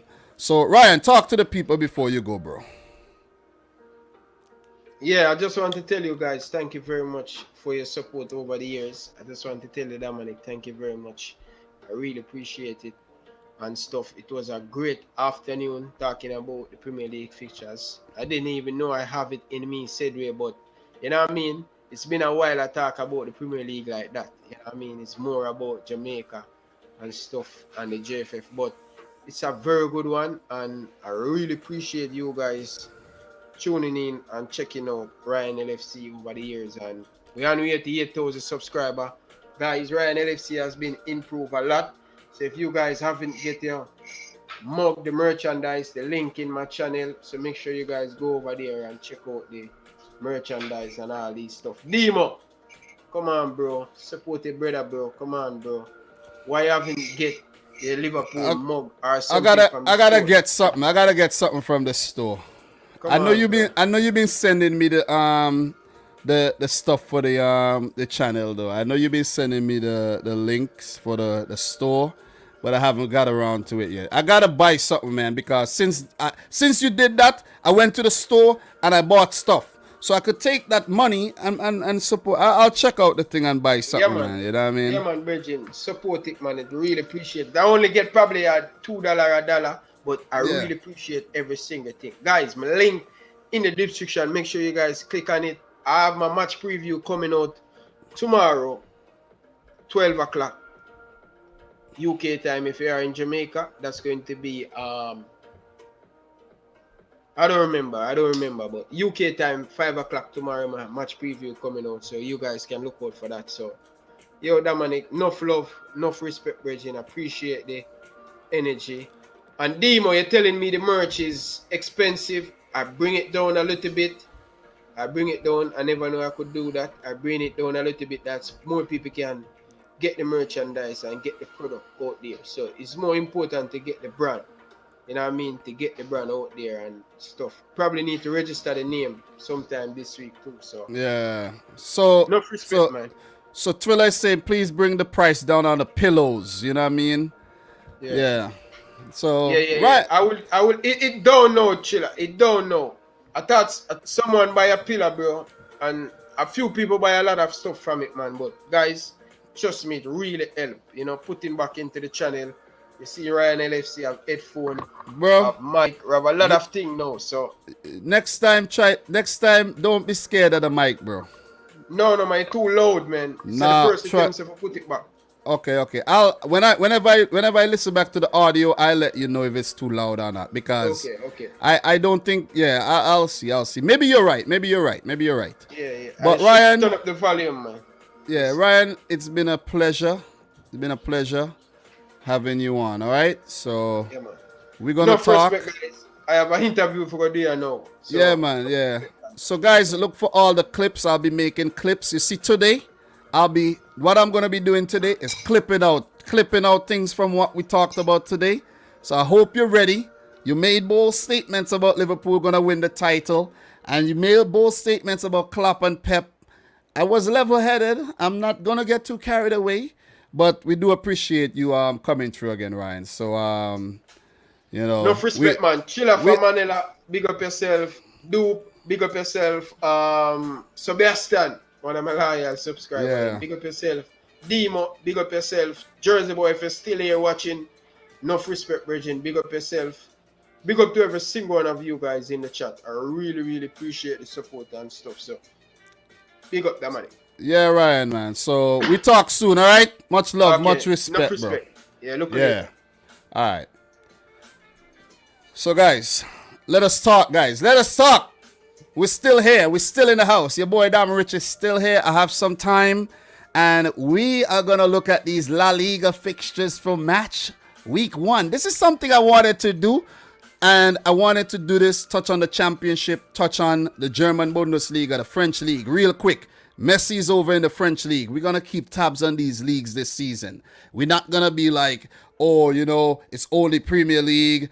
We got to keep our eyes on what's going on, because when we start talking about the Champions League, we have to know what these teams are doing. When we talk about the Europa League, we got to know what these teams are doing. And let us talk. Let's just see what happened in La Liga. So, guys, we have Valencia beating Getafe 1-0. We touch on this fixture. Carlos Soler with an 11th minute penalty. Hugo Guillamon got sent off. And we also had another red card by Eric Cabacco. I don't know a lot of these players over in La Liga, but I am familiar with quite a few of them. So Valencia able to hold on to that 1-0 lead despite going down a man early. So congrats to Valencia there. We had a next game between Mallorca and Real Betis. That one ended in a 1-1 draw with Brian Olivan scoring for Mallorca in the 25th minute, and Manolo Reina an own goal in the 59th minute to give Betis the point. We're going to move right on. If you guys have anything to drop on these teams, let me know in the chat. We'll definitely appreciate that. Cadiz won, Levante 1. And that was a last minute equalizer by Cadiz after Jose Luis Morales scored for Levante in the 39th minute. Alfonso Espino in the 97th minute of the game picked up a point for Cadiz here. La Liga is now on ESPN Plus, so I will be tuning into some of these La Liga matches this season when I can. And I'm going to be doing random watch-alongs on the channel, guys. I really will, because whenever I have some time, you'll see watch-alongs, maybe an MLS watch-along. Big up Fresh God, man. Appreciate it. Appreciate everybody who came through, and appreciate everybody who's sticking around for us talking about La Liga and the other leagues really quick. But this won't be any long analysis. This is just running through these fixtures. Alaves won, Real Madrid 4. I did tune into this game for a bit, but I didn't stick around to watch the whole thing. In this match, we had Karim Benzema scoring in the 48th minute and the 62nd minute. Joselu with a penalty in the 65th minute. And I missed that Nacho goal in the 56th. So it was 3-0 up before Alaves was fought back in the game. Vinicius Jr. with a 92nd minute goal for Real Madrid. I think Vinicius Jr. needs to take his game to the next level. I saw some stats from him. He have 100 and something appearances for Real Madrid. Only scored 15 goals and about 14 assists or something like that. So Vinicius needs to step up. Real Madrid off to the right start. Remember, Atletico Madrid won the title last season in La Liga. And Barcelona, oh man, they're without Messi. That's going to be a big talking point in La Liga this season. Great start for Real Madrid, not so much for Alaves. Osasuna and Espanyol played to a 0-0 draw. Not much to talk about when it comes to that one. So we're going to move right on. Atleti, with a red card in their first match. Mario Hermoso sent off late in the game. Hugo Malo also sent off for Celta Vigo. Maybe there was a fight there. Both players were sent off the same time. But in this match, Angel Correa, the Argentinian, scored in the 23rd minute. But Iago Aspas equalized in the 59th minute. And Angel Correa gave Atleti the lead in the 64th minute to pick up the 3 points.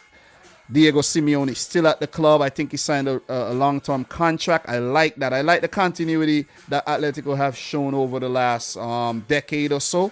And they just keeping that one manager, and they're reaping the rewards. Second La Liga title in the last 7 years or so. That's good, seeing that Barcelona and Real Madrid are in the league. And great stuff by Atletico Madrid, man. Quality team. Very, very difficult team to beat. Then we have Barcelona without Lionel Messi smashing Real Sociedad 4-2. Who needs Messi when you have Martin Braithwaite? You see what I'm saying? So Gerard Piqué, who did cut his wages to accommodate the signings of Aguero, Eric Garcia, Memphis Depay, and co. He scored in the 19th minute. Big defender. Martin Braithwaite in the 47th minute. Well, it should be the second minute of first half extra time. Braithwaite again in the 59th minute. And we had a late fight back here from Real Sociedad with Julen Lobote in the 82nd and Mikel Oyarzabal in the 85th minute. Sergi Roberto scored to make it 4. So Real Sociedad did give Barcelona a scare, but they end up winning comfortably in at the end. So big 3 points there. I see Martin Braithwaite. He needs to visit that hair doctor to get that transplant, though. You know what I'm saying? Not looking good up there. Looking just like me. If I run into some money, let me put this out there right about now. If my Dogecoin, if Doge blows up and reaches $10, $20, even, I don't know, I'm getting a hair transplant. Let me put it out there one time. I'm not following what Martin Braithwaite is doing. I'm going the Kyle Walker way right now. I'm getting a hair transplant because Braithwaite, you're looking kind of suspect at the top there, man. Well, you know what I mean?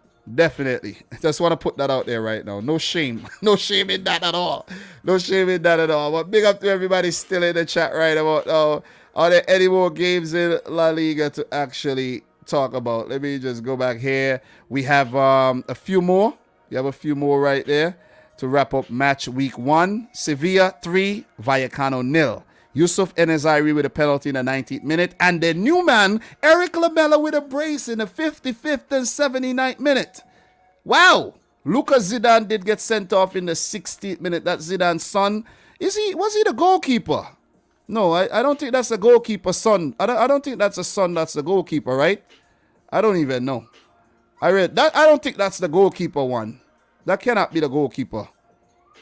Let me see something. Where's the red? Yeah, that is the goalkeeper. The goalkeeper's son did get sent off in the night. Oh man, that is crazy. That is crazy, man. But guys, look, and Julian is saying, "Where's Ryan?" Ryan's did his thing already, man. Ryan did his thing already, and he's already out of here. Barcelona are fine without Messi, in my opinion. We have too much firepower. Griezmann, Coutinho, Dembele, Alba, Memphis, Aguero, De Jong, and Pedri. Well said, well said. Let's see how Barcelona do without Messi. If they manage to go on and win the La Liga title without Messi, I think that would be a big, big statement by Barcelona. Villarreal 0 with a red card by Juan Foyt in the 82nd minute, and Granada 0. Remember, Villarreal did lose the Super Cup to Chelsea on penalties, so Villarreal will be in the Champions League. They will be a force to be reckoned with in La Liga this season. Elche 0 Athletic Club Bilbao 0 rounds off things in the Spanish league. So, guys, which league do you want to talk about next? Which league do you want to talk about next? And we're going to move on to that league. Do you guys want to touch on the Bundesliga? We're going to touch on the... Let's touch on the Bundesliga. Let's touch on the German Bundesliga really quick. Let's do that.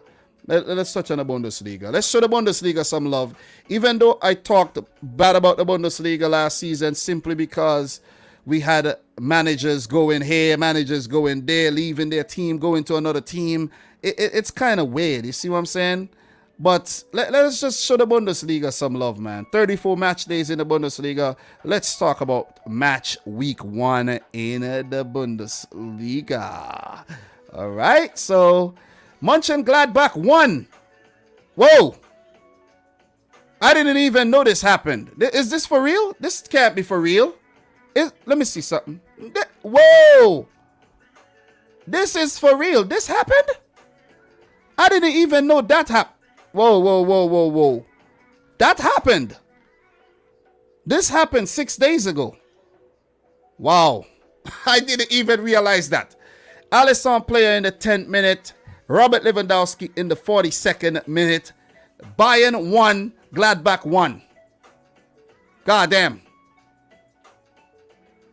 Unbelievable. Unbelievable. Let me just refresh. Who's the man? Okay, Adi Hutter, who left Frankfurt, and he's now the manager of Gladbach. And Julian Nagelsmann, who left Leipzig, is now the manager of Bayern Munich. Take a look at the 11 here. Upamecano making his debut in the league for Bayern Munich. Stanisic, never heard of this right back here, might be a youth player. But strong team, pretty strong team put out here by Bayern Munich. Pretty much the same team you see every season for Gladbach. Very familiar with these players as well. So that's a big point by Gladbach though. I think Gladbach did trouble Bayern last season, big time. Union Berlin 1, Leverkusen 1. Taiwo Owani, the new man, freshly bought from Liverpool. And then Musa Diaby with the 12-minute goal. Both teams share the spoils. Got to big up Union Berlin since they got promoted. They have been quality outfit. Leverkusen will be without their Jamaican forward, Leon Bailey, this season. Let's see how they get on without him. And we're not going to go deeper into that one. But Hoffenheim 4, Augsburg 0. We had goals from Jacob Braun-Larsen in the 37th minute. Sargis Adamyan in the 78th. Jorginho Rutter. Who remembers Jorginho Rutter when we did that was that Bolton stream in the gaming? Jorginho Rutter in the 87th minute and Sebastian Rudy in the 95th to smash Augsburg off the park. Just to take a look at who's the managers for these teams right now. Hoeneß, Sebastian Hoeneß, manager for Hoffenheim. Gotta keep tabs on what's going on. I really don't know what's going on in the Bundesliga these days. And Vine Zerl. Don't know this guy at all. He's the manager of Augsburg. Not familiar with him. So don't come out and say, Dominic, how don't you know the manager? How don't you know this? Guys, I don't know everything what's going on in all the leagues, though. I really don't. But I will tune into a few Bundesliga games this season as well. Forget about all the Bundesliga fans who's going to come and say, I thought you said the Bundesliga. Is it? No, I don't care. I'm going to tune in still. I'm going to tune in. Arminia Bielefeld 0. Freiburg 0. Point shared. We're going to move on from this one. Then we have Wolfsburg 1. Bochum 0. I think Bochum are a recently promoted team. Robert Tesche did get sent off in the 4th minute. Wout Weghorst, the Dutchman, scored in the 22nd minute to give Wolfsburg, who were very impressive last season, the 3 points. I think Wolfsburg are going to be in the Champions League, right? No, 4th. Yeah, Wolfsburg in the Champions League this season. So big up to Wolfsburg, man. They're doing good. Stuttgart 5. Greuther Fürth 1. That is a blow away. Wataru Endo, the Japanese man, 38th minute goal. Philip Clement, 36th minute. Mark Oliver Kemp with a brace, 55th and 76th. And Mr. Gugadi Uwi in the 61st minute. Mr. Jamie Leweling did score in extra time for Greta Fürth, if I'm saying the name correctly. So big win for Stuttgart there. Guys, are you with me? Stay with me. We're going to touch on the French league and we're going to touch on a few more leagues before we call it a day. Dortmund 5, Frankfurt 2 in a 7-goal thriller. We had Marco Roy scoring in the 23rd minute, but Felix Paslak scored an own goal in the 27th. Torgan Hazard in the 32nd minute for Dortmund. Erling Haaland in the 34th minute. Giovanni Reina in the 58th. And Erling Haaland in the 78th again to score 5 goals for Dortmund, with Jens Peter Haag scoring in the 86th minute for Eintracht Frankfurt. So statement win for Dortmund to start the season. Could they continue this form? They're without Jadon Sancho, but they still manage to hold on to Erling Haaland. We're going to see a lot more of Giovanni Reina. They made a few signings as well. We're not going to get too deep into analyzing those, but I like that Marco Reus is fit and going. Could Erling Haaland help Dortmund win the title with his prowess up top? Or is Bundesliga, I almost said Bundesliga, Bayern Munich and Robert Lewandowski and co are going to be too much once again? So we got 2 more Bundesliga fixtures to touch on. Mainz 1, Leipzig 0. Wow. Musa Niakate with the 12-minute goal. Leipzig without a reply. Jesse March, the American, now in charge of Leipzig. So let's see how he gets on this season. And the last Bundesliga fixture, FC Cologne 3, Hertha Berlin 1. Stefan Jovetic, the former Man City man, scored in the 15th minute. But club legend Anthony Modeste in the 41st minute. Florian Kainz in the 52nd and 55th. And that'll be it in terms of topping off and rounding up the Bundesliga. Guys, I won't be looking at the table because it doesn't make sense to look at the table. It's just the first match day. If you're top of the table, it doesn't matter. You could be last at the end of the season. So big up to everybody in here right now. Michael Talks Football. I know you're big in terms of covering other leagues. Big up to Pierre Paquette. Julian still in the house. We still have Demo in the house who says championship. We will touch on the championship, definitely. But this is something I've always wanted to do. We're going to show the other leagues, some love. Let's just take a look at the Serie A really quick. And let's run through the Serie A. And then we're going to take a look at the French league and then the championship and call it a day. So the Serie A has not begun yet. It will start this weekend, so that makes it a little easier for me, where we have Inter playing Genoa, Verona Sassuolo, Empoli against Lazio, Torino against Atalanta, Udinese versus Juventus, Bologna versus Salernitana, a newly promoted team, Roma versus Fiorentina, Napoli versus Venezia, team from Venice, newly promoted as well, Cagliari versus Spezia. I think Spezia just came up too, right? I might be wrong. And Sampdoria versus AC Milan. Let's see if Inter Milan are able to successfully defend their title without Romelu Lukaku and Antonio Conte, and maybe more players would leave the club as well. Let's move on to Ligue 1. Let's touch on Ligue 1. Before we move on, is Ronaldo going to stay at Juventus for this season? Maybe, maybe not. Let's see. But Ligue 1 should be in their second week. I did look at a few highlights. They're actually going on to their third week. So for Ligue 1, they have already ripped up two match days. We're not going to get too deep into who scored the goals right now because I'm running out of steam right now, man. I'm feeling it in my neck. Monaco 1, Nantes 1. Lyon 1, Stade Brest 1. Troyes 1, PSG 2, big win for PSG. Let's just take a look at that one. Hakimi scoring on debut. Murray caught in the 21st minute. But Hajam did score for Troyes in the 9th minute. So Hajam scored first. Troyes scored first, but PSG came back. So good stuff for PSG. And remember, they signed Messi. So it's pretty much wrapped up. So we may think. Rennes 1, Lens 1. Saint-Etienne 1, Lorient 1. A lot of draws, man. Nice 0, Reims 0. Strasbourg 0, Angers 2. Bordeaux 0, Clermont Foot Newly promoted team 2. Well done, well done. Mets, back in the top tier, I think. 3. Lille 3. Thriller. Montpellier 2 and Marseille 3. Just to round off match day 2, Lorient 1, Monaco 0. Lille 0. That's not good. That's not good. Nice 4. New manager. I keep forgetting his name. Let's just check that. Gets his name right.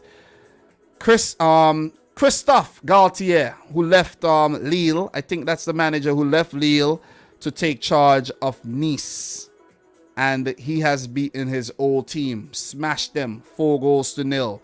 Just because Lille were the champions, you're just going to take a look here. Kasper Dolberg, really good for Denmark with a brace. Amine Gouiri in the 49th minute. Well, fourth minute of extra time in the first half. And Boudaoui seems like he has some Algerian, Moroccan talent in this team here. Very good. Let's see if Nice are going to, challenge PSG for the title this season. Could we see that happening? PSG 4, Strasbourg 2. Mauri Cardi on the score sheet again. Draxler, Pablo Sarabia with Ajoke scoring an own goal in the 25th minute. Kevin Gamero back at Strasbourg, and Ludovic Ajoke did score an own goal and the goal in the game with the 64th minute strike. Jiku got sent off for Strasbourg in the 81st minute. Was Messi even on the bench here? Was Messi on the bench? Did Messi make his first appearance for PSG yet? No, he has not. He's not ready. And I got to tune into the freaking league. I got to tune into League On this weekend some way, somehow. I want to see Messi play for PSG, man. That one's going to be very, very exciting. So big win for PSG, 2-2 so far. Angers 3, Lyon 0. Not good for Lyon at all. Reims 3, Montpellier 3, Nantes 2, Metz 2. Clermont Foot again with the win, 3-0. Big up to Clermont Foot, the team to watch in League On this season. Brest 1, Rennes 1. Rennes are spending some money over there too. Lens, who got promoted last season 2. Saint-Etienne, who I think did get relegated if I'm not mistaken, Let me just double check something. Let me just double check last season table. And Saint-Etienne was in the league last season. I can't remember. One of them teams got relegated, but I can't remember. But yeah, they didn't get relegated. I think I'm getting the teams mixed up. But just to finish this off, Marseille 2, Bordeaux 2, Cengiz Under, Dimitri Payet, who had a legendary season with West Ham United with the goals. Timothy Pembele, former PSG man, probably there on loan, and Remy Auden with the goals for Bordeaux. And just to touch on the League On table, the standings, because it's 2 games played. Angers on top, Clermont Foot second, PSG third. Down at the bottom of the table so far, Strasbourg, Troyes, and Lille with 1 point. Lille are defending champions, remember, guys. So big up to everybody in the chat right about now. Appreciate you guys tuning in. And to round off today's live stream, we're just going to touch on the championship. And matter of fact, let's just touch on the Champions League. Let's touch on the Champions League. Let's touch on the Champions League and touch on what's going on in the latest leg of the playoffs. So just to touch on the Champions League playoffs, guys, really quick. Monaco 0, Shakhtar Donetsk 1 with Pedrinho, who got transferred from Benfica. That's a big signing. Brazilian Pedrinho from Benfica to Shakhtar Donetsk. That's a big signing. Also, to note, Lassina Traore up top for Shakhtar. Shakhtar, you got to give it to Shakhtar, though. You have to give it to them. Look at their front line. Lassina Traore, Pedrinho, Tete, Brazilian, Mano Salomon, the very explosive Israeli international, Maicon, Dodo, Vital, Marlon, who's this MA guy? Marcos Antonio, another Brazilian. Listen, it's basically Brazil against Monaco. It has what? Two Ukrainians in the freaking starting 11. 2 Ukrainians, 1 player from Israel, and all the rest. 8 Brazilians. No, and a player from Burkina Faso and 7 Brazilians in the team. Ridiculous. 1 Brazilian off the bench here as well. Konoplyanka as well is still at the club. We know Marlos is still at the club. Dentinho is still there. We know that this Shakhtar Donetsk team in the Champions League almost every season, but I think they were pipped to that automatic spot by Kiev, and it'll be nice to see them in the Champions League again. I'm fed up playing against them, but it's always nice to have them in the Champions League. Something that I did notice, a former Shakhtar Donetsk player, what's his name again? Jesus Christ, that striker, man.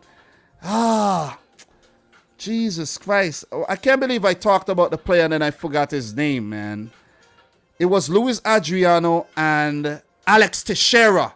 Alex Teixeira is back in Europe again after his adventures in China. So look out for that. Look out for that one as well. Look out for him. So big win for Shakhtar in the first match, and that's an away win. But remember, away goals do not count anymore in the Champions League. So that's something very important to note. Next match here, Salzburg 2, Brøndby 1. I think Brøndby are a team from where? Where's Brøndby from? Is it Norway? Is it Norway? We're going to find out right now. Is it Norway? Is it Norway? These teams always get me, you know. These teams always get me. But we're not going to get to... Where's Brøndby from again, guys? I don't know everything. I do not know everything. Let's just put that out there. I don't know everything. Brøndby is a Scandinavian team. That I know. Is it Norwegian or... It might be Norwegian. Denmark! Thank you very much, Michael. I knew it's a Scandinavian team, though. So, Karim Adeyemi, who's stepping up in the absences of Erling Haaland and Patson Daka, and Brendan Aronson are also stepping up. The man from, I think he came from New York Red Bulls in the MLS, scoring the goals after going behind in the 4th minute from Mikael Ure. So good stuff by Salzburg. It would be nice to see them in the Champions League once again. Sheriff 3, Dinamo Zagreb 0. This is very, very, very, very disappointing on behalf of Dinamo, a team that I've been following for quite a few seasons. That yellow kit does look good, but that performance was not good. Adama Traore.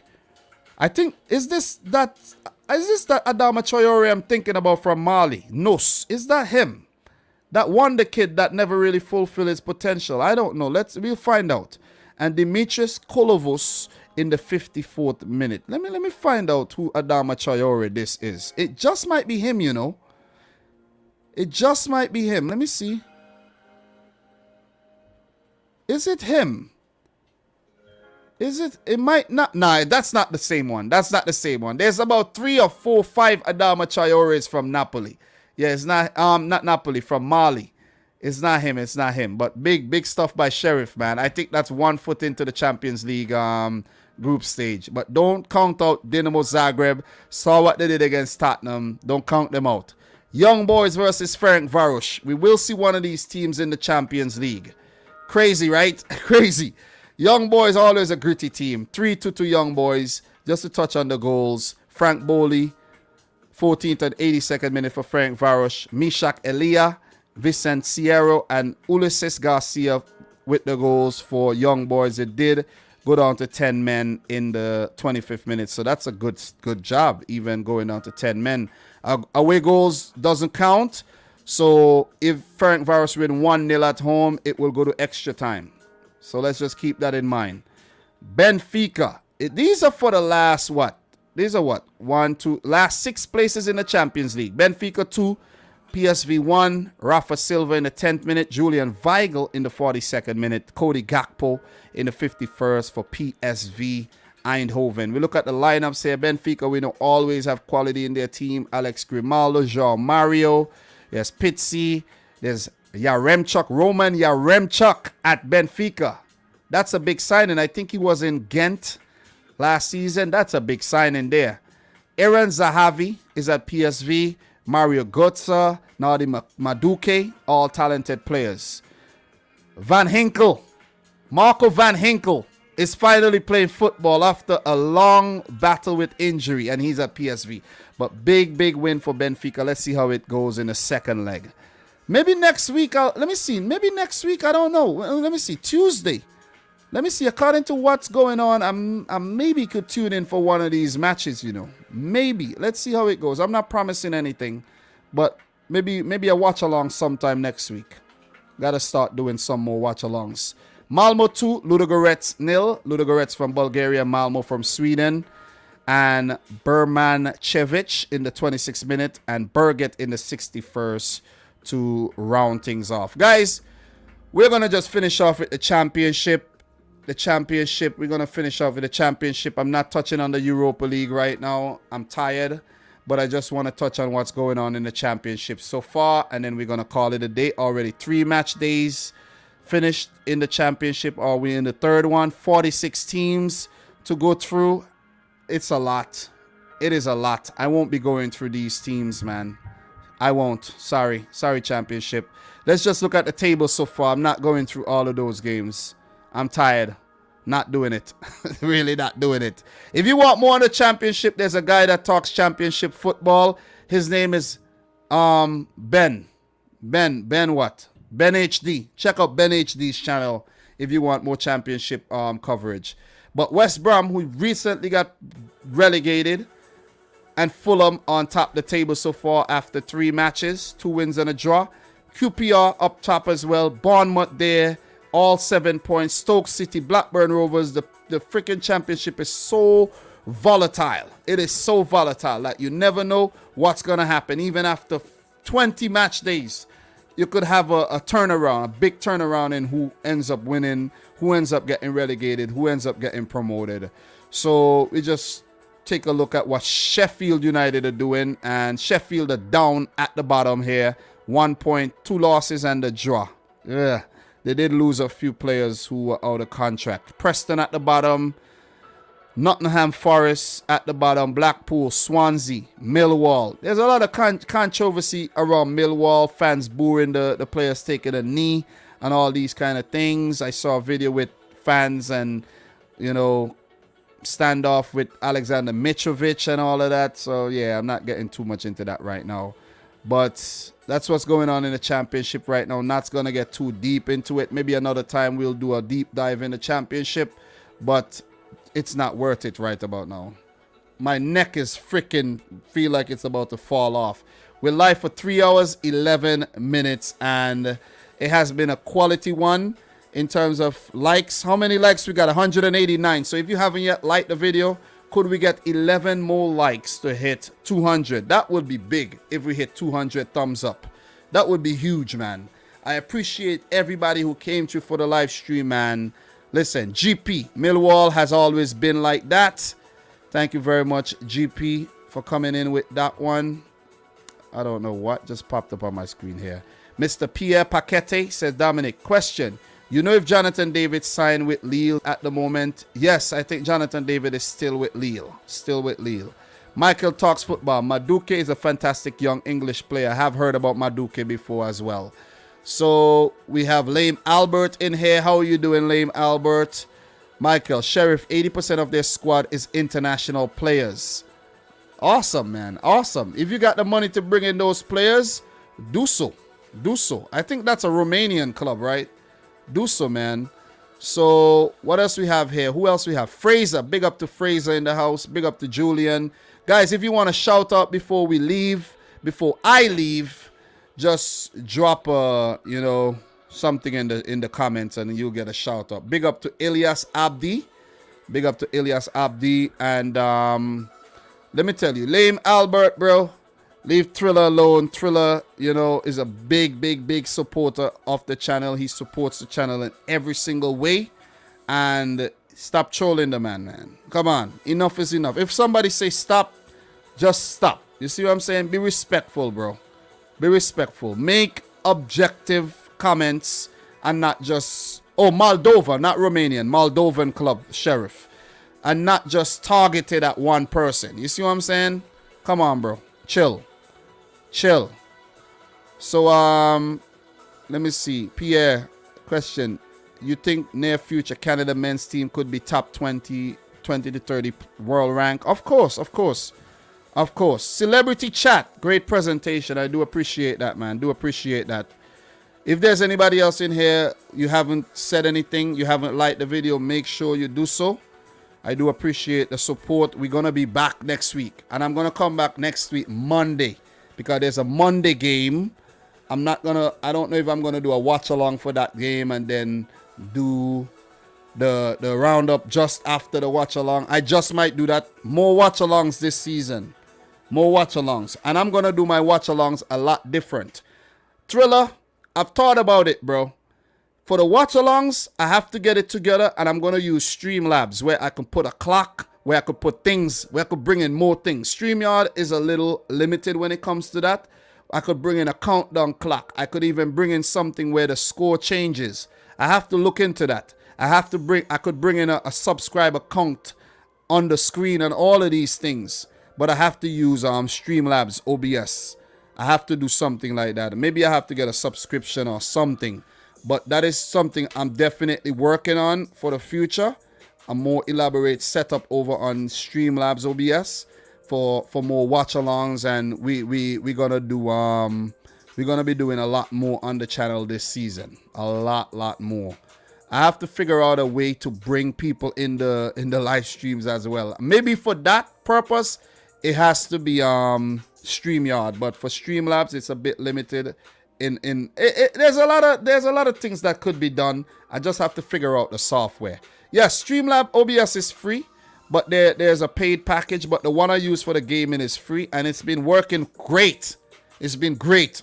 I just have to figure some things out. I gotta set up the skin, get the skin proper, get the whole setup for the. Yeah, I'll work on something, bro. Remember, this thing is a marathon. You know, this ain't a sprint. This is a marathon. Football is gonna be played the next what? Let's hope the next 100 years. You hear me talking about things that happened in 1890 something? Yeah. Things are gonna be, we're gonna be talking, if we still exist, we're still gonna be talking about football. The next 10 years, hopefully, YouTube is still around. Who knows? Who knows? Maybe the next 5 years, you'll see me on ESPN. Who knows? You know what I'm saying? You never know, guys. With this thing, you never know. You never ever know. Maybe the next, who knows? You never know. That's the beauty about this YouTube thing, though. But big up to Mustafa. Big up Celebrity Chat again. Everybody in the chat, guys, we have 194 likes. I'm not leaving until we get 200 likes. Not leaving until we get 200 likes. You see what I'm saying?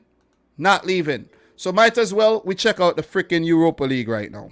Let's see what's going on in the Europa League. I'm not leaving until we hit 200 thumbs up. Not at all.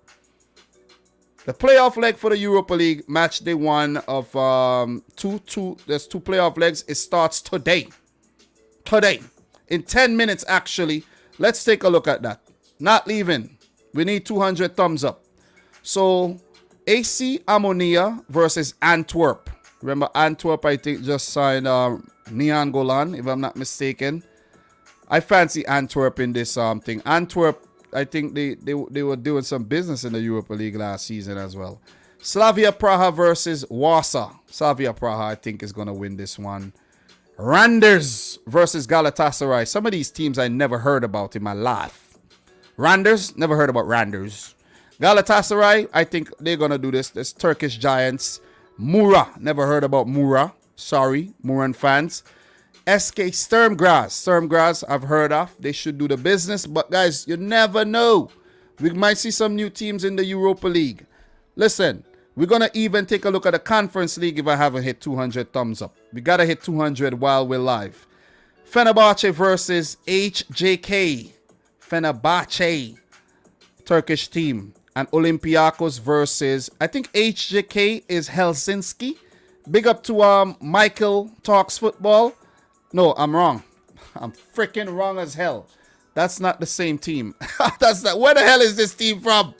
Where's Helsinki? It might be the Helsinki. It might be that team. It might be that team. Am I right? Am I right? Am I right though? Let me know. Let me know, Michael. Let me know. Going with the HJK this week. Oh yeah. I am right. I am right. Michael lives in Finland. And yes, Celebrity Chat says the same team. Thank you very much. So big up to Michael, man. Michael, make a vlog. Make a vlog for that game. And Michael, just so you know, bro, I'm hoping to have you on the channel very soon. Very soon. So prep. Make sure you're ready. Maybe next week. Are you ready next? Michael, do you want to come on next week? I'm going to let you know in front of everybody. If you want to come on next week, let me know. And we could do that. Just before the international break, Michael, I would love to have you on. And I'll need you for 2 hours, though. So you're going to have to, hopefully you have the time. If not, we're going to have to look for somebody else. But every week, I want to bring somebody on to the channel. Listen, I have to suck it up. I have to invite people. If people said no, I'm going to say this live with you guys right now. I'm going to have to learn to take no for an answer. If I get a no, I get a no. But I'm going to try. I'm going to try. And I'm doing it for you. I'm doing it for the people in the chat. Giving you new perspective along with mine. You see what I mean? Olympiacos versus Slovan Bratislava. I think Slovan Bratislava might be a team from Bosnia. Are they from Bosnia? Are they from Bosnia? I don't even remember where some of these freaking teams are from. I don't know. Listen, if I knew, I forgot. If I knew, I forgot. But let's see how this one turns out, though. So we are 199 likes. Let's just touch on the Conference League. Europa Conference League. Let's find out what's going on down there. I ain't even got nothing on the Conference League so far, man. Playoff first legs of the Conference League is happening, but Google ain't got nothing on the Conference League. So let's check the UEFA website and see what's going on with the freaking Conference League here, man. Conference! Listen, big up to Tottenham Hotspur. I think they're in the Conference League, and they might be, I don't know what is going on in the Conference League right now. Seriously. This is a lot of teams. Tottenham are in the playoffs. Guys, this is ridiculous. The Conference League is ridiculous. What the hell is this? The group stage draw is coming up the 26th. So when is the 26th? Let me see. That'll be a big week for us. Please be oh yes. 26, 27, guys. So next week I'll be up very early to do Champions League draw. I think Europa League draw, Conference League draw too. We're gonna be up early. Listen, next Thursday is gonna be a long day for me. I might actually push back the Premier League live stream for the Friday, because I don't think I'm gonna do. The last time I did a Europa League and a Champions League draw and my Premier League preview, I lost my voice after that. I'm not doing that to myself. I am not doing that to myself. So guys, we need one more thumbs up to hit 200 likes. We did get 5 dislikes. Never mind the people that dislike the thing. You are outnumbered. You have been outclassed by the great folks that actually took the time to like the video. So there's a team here called Shakhtar from Kazakhstan. This is ridiculous. Maccabi Tel Aviv, they're in the Conference League. You know what I like about the Conference League? It's going to allow teams. We hit 200 likes. Thank you very much. It's going to allow teams to actually get some revenue from UEFA competitions. But at the same time, UEFA are going to be making the bread. Fans are going to watch. They're going to buy merchandise. And it's going to be a win-win situation for UEFA. We have a team from Poland, Rakow versus Ghent. Remember this, these are playoffs for the final spots. A team from Finland here. Another team from Finland, Michael. KU Kups. Kups. God damn, what a name. It's a Helsinki club, it seems. Versus Union Berlin. At halftime, they're really struggling. And it's nice for Union Berlin. Union Berlin will be playing European football, it seems, next season. This is huge. Karabakh of Azerbaijan. Nobody wants to go there. Aberdeen of Scotland back in the freaking European football. Remember, Aberdeen did win the European title with Sir Alex Ferguson back in the day, didn't they? They're back, but it must suck to travel to Baku though. Flora of Estonia 2. Shamrock Rovers of Ireland 1 at halftime. Remember, these are not, the final score lines. We may check up on the Europa Conference League another time. Beersheva of Israel versus a team from Cyprus, Anorthosis.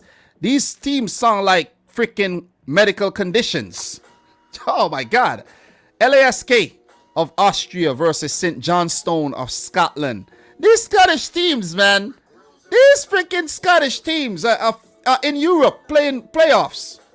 Big up to Doug. Big up to Doug. Pilsen, Victoria Pilsen of the Czech Republic versus CSK Sofia of Bulgaria. We have River of Latvia. Ooh, we have these teams from these freaking countries involved in European football. Lincoln Red Imps of Gibraltar. Wow. Neftchi of Azerbaijan. Haifa of Israel. Zalgiris of Lithuania. Guys, I told you these teams are names of diseases. Bodo Glimt, the Norwegian team who has came to prominence lately. Bodo Glimt, they play against this disease-sounding team from Lithuania. Trabzonspor against Roma. Damn, don't tell me Mourinho leave Tottenham, where they were going to play in the Europa Conference League, to go to Roma in the Conference League again. Basel versus Hammarby. Fola of Luxembourg versus Kairat of Kazakhstan. Jablonec versus Zelina. It seems as if, I didn't really look into the whole thing for the Conference League, but it seems as if there'll be a playoff for all the places in the Conference League. Am I right? I may be wrong. We're learning here. Sivasspor versus Copenhagen. Jablonec versus Zelina. We have Feyenoord versus Elfsborg. PAOK versus Rijeka. Anderlecht versus Vitesse. These teams I know. Rennes versus Rosenborg. Are they going to finish? Tottenham versus Pacos Ferreira. And Santa Clara versus Partizan Belgrade. Wow. That's a lot. That is a lot. So Michael is saying I'm correct. It's a playoff for all the spots, which is simply ridiculous. So Nito Nova, it's time, bro. It's over 200 likes now. Wi-Fi passwords. I hope Hammarby gets destroyed, says the AIK fan. Excuse me. I love to see Roma versus Tottenham. That'd be awesome. But guys, we come to an end of today's marathon stream. 3 hours, 25 minutes for your head taps. We'll be live again next Monday. Maybe on Sunday I might go live. I don't know. To touch on one of them games. I don't know. But we'll see. Guys, appreciate it, man. Appreciate it. 204 thumbs up.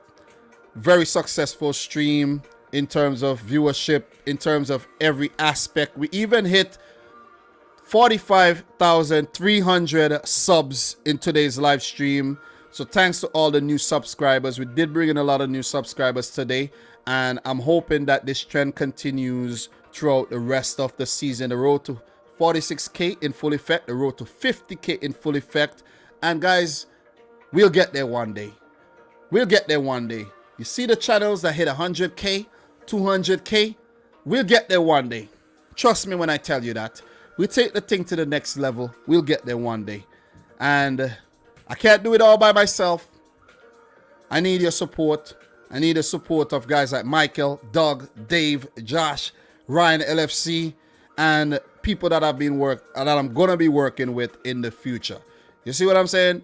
So, guys, from your boy Dominic Rich, appreciate it, appreciate it. Big up Michael, big up. He says Pookie will score against City. Let's see. Thriller, thanks again. Another fire stream. Demo Dre, everybody in here. Dupe, Sebastian, Julian, Robert Robinson, all the regulars. Mustafa, Lame Albert. Lame Albert, bro. Chill, bro. Chill. Chill, man. Chill. God damn. You don't know how to chill, man. Chill. Anyways, guys, from about Dominic Rich. It's crazy that we managed to keep 50 plus people in here after the Premier League prediction show finished. Appreciate it. Shows that you guys are interested in what I have to talk about. Interested in the other leagues as well. And I love you, but I gotta leave you. I haven't even eaten breakfast yet. I haven't even eaten lunch yet. But I had some grapes and they were real good. I had some water and it was really good. So, guys, from about Dominic Rich. I don't want to go. I really don't want to go. But I gotta leave you. Alright, so very well, Dominic Rich. Until next time. Peace out. Rich. Squad. Peace.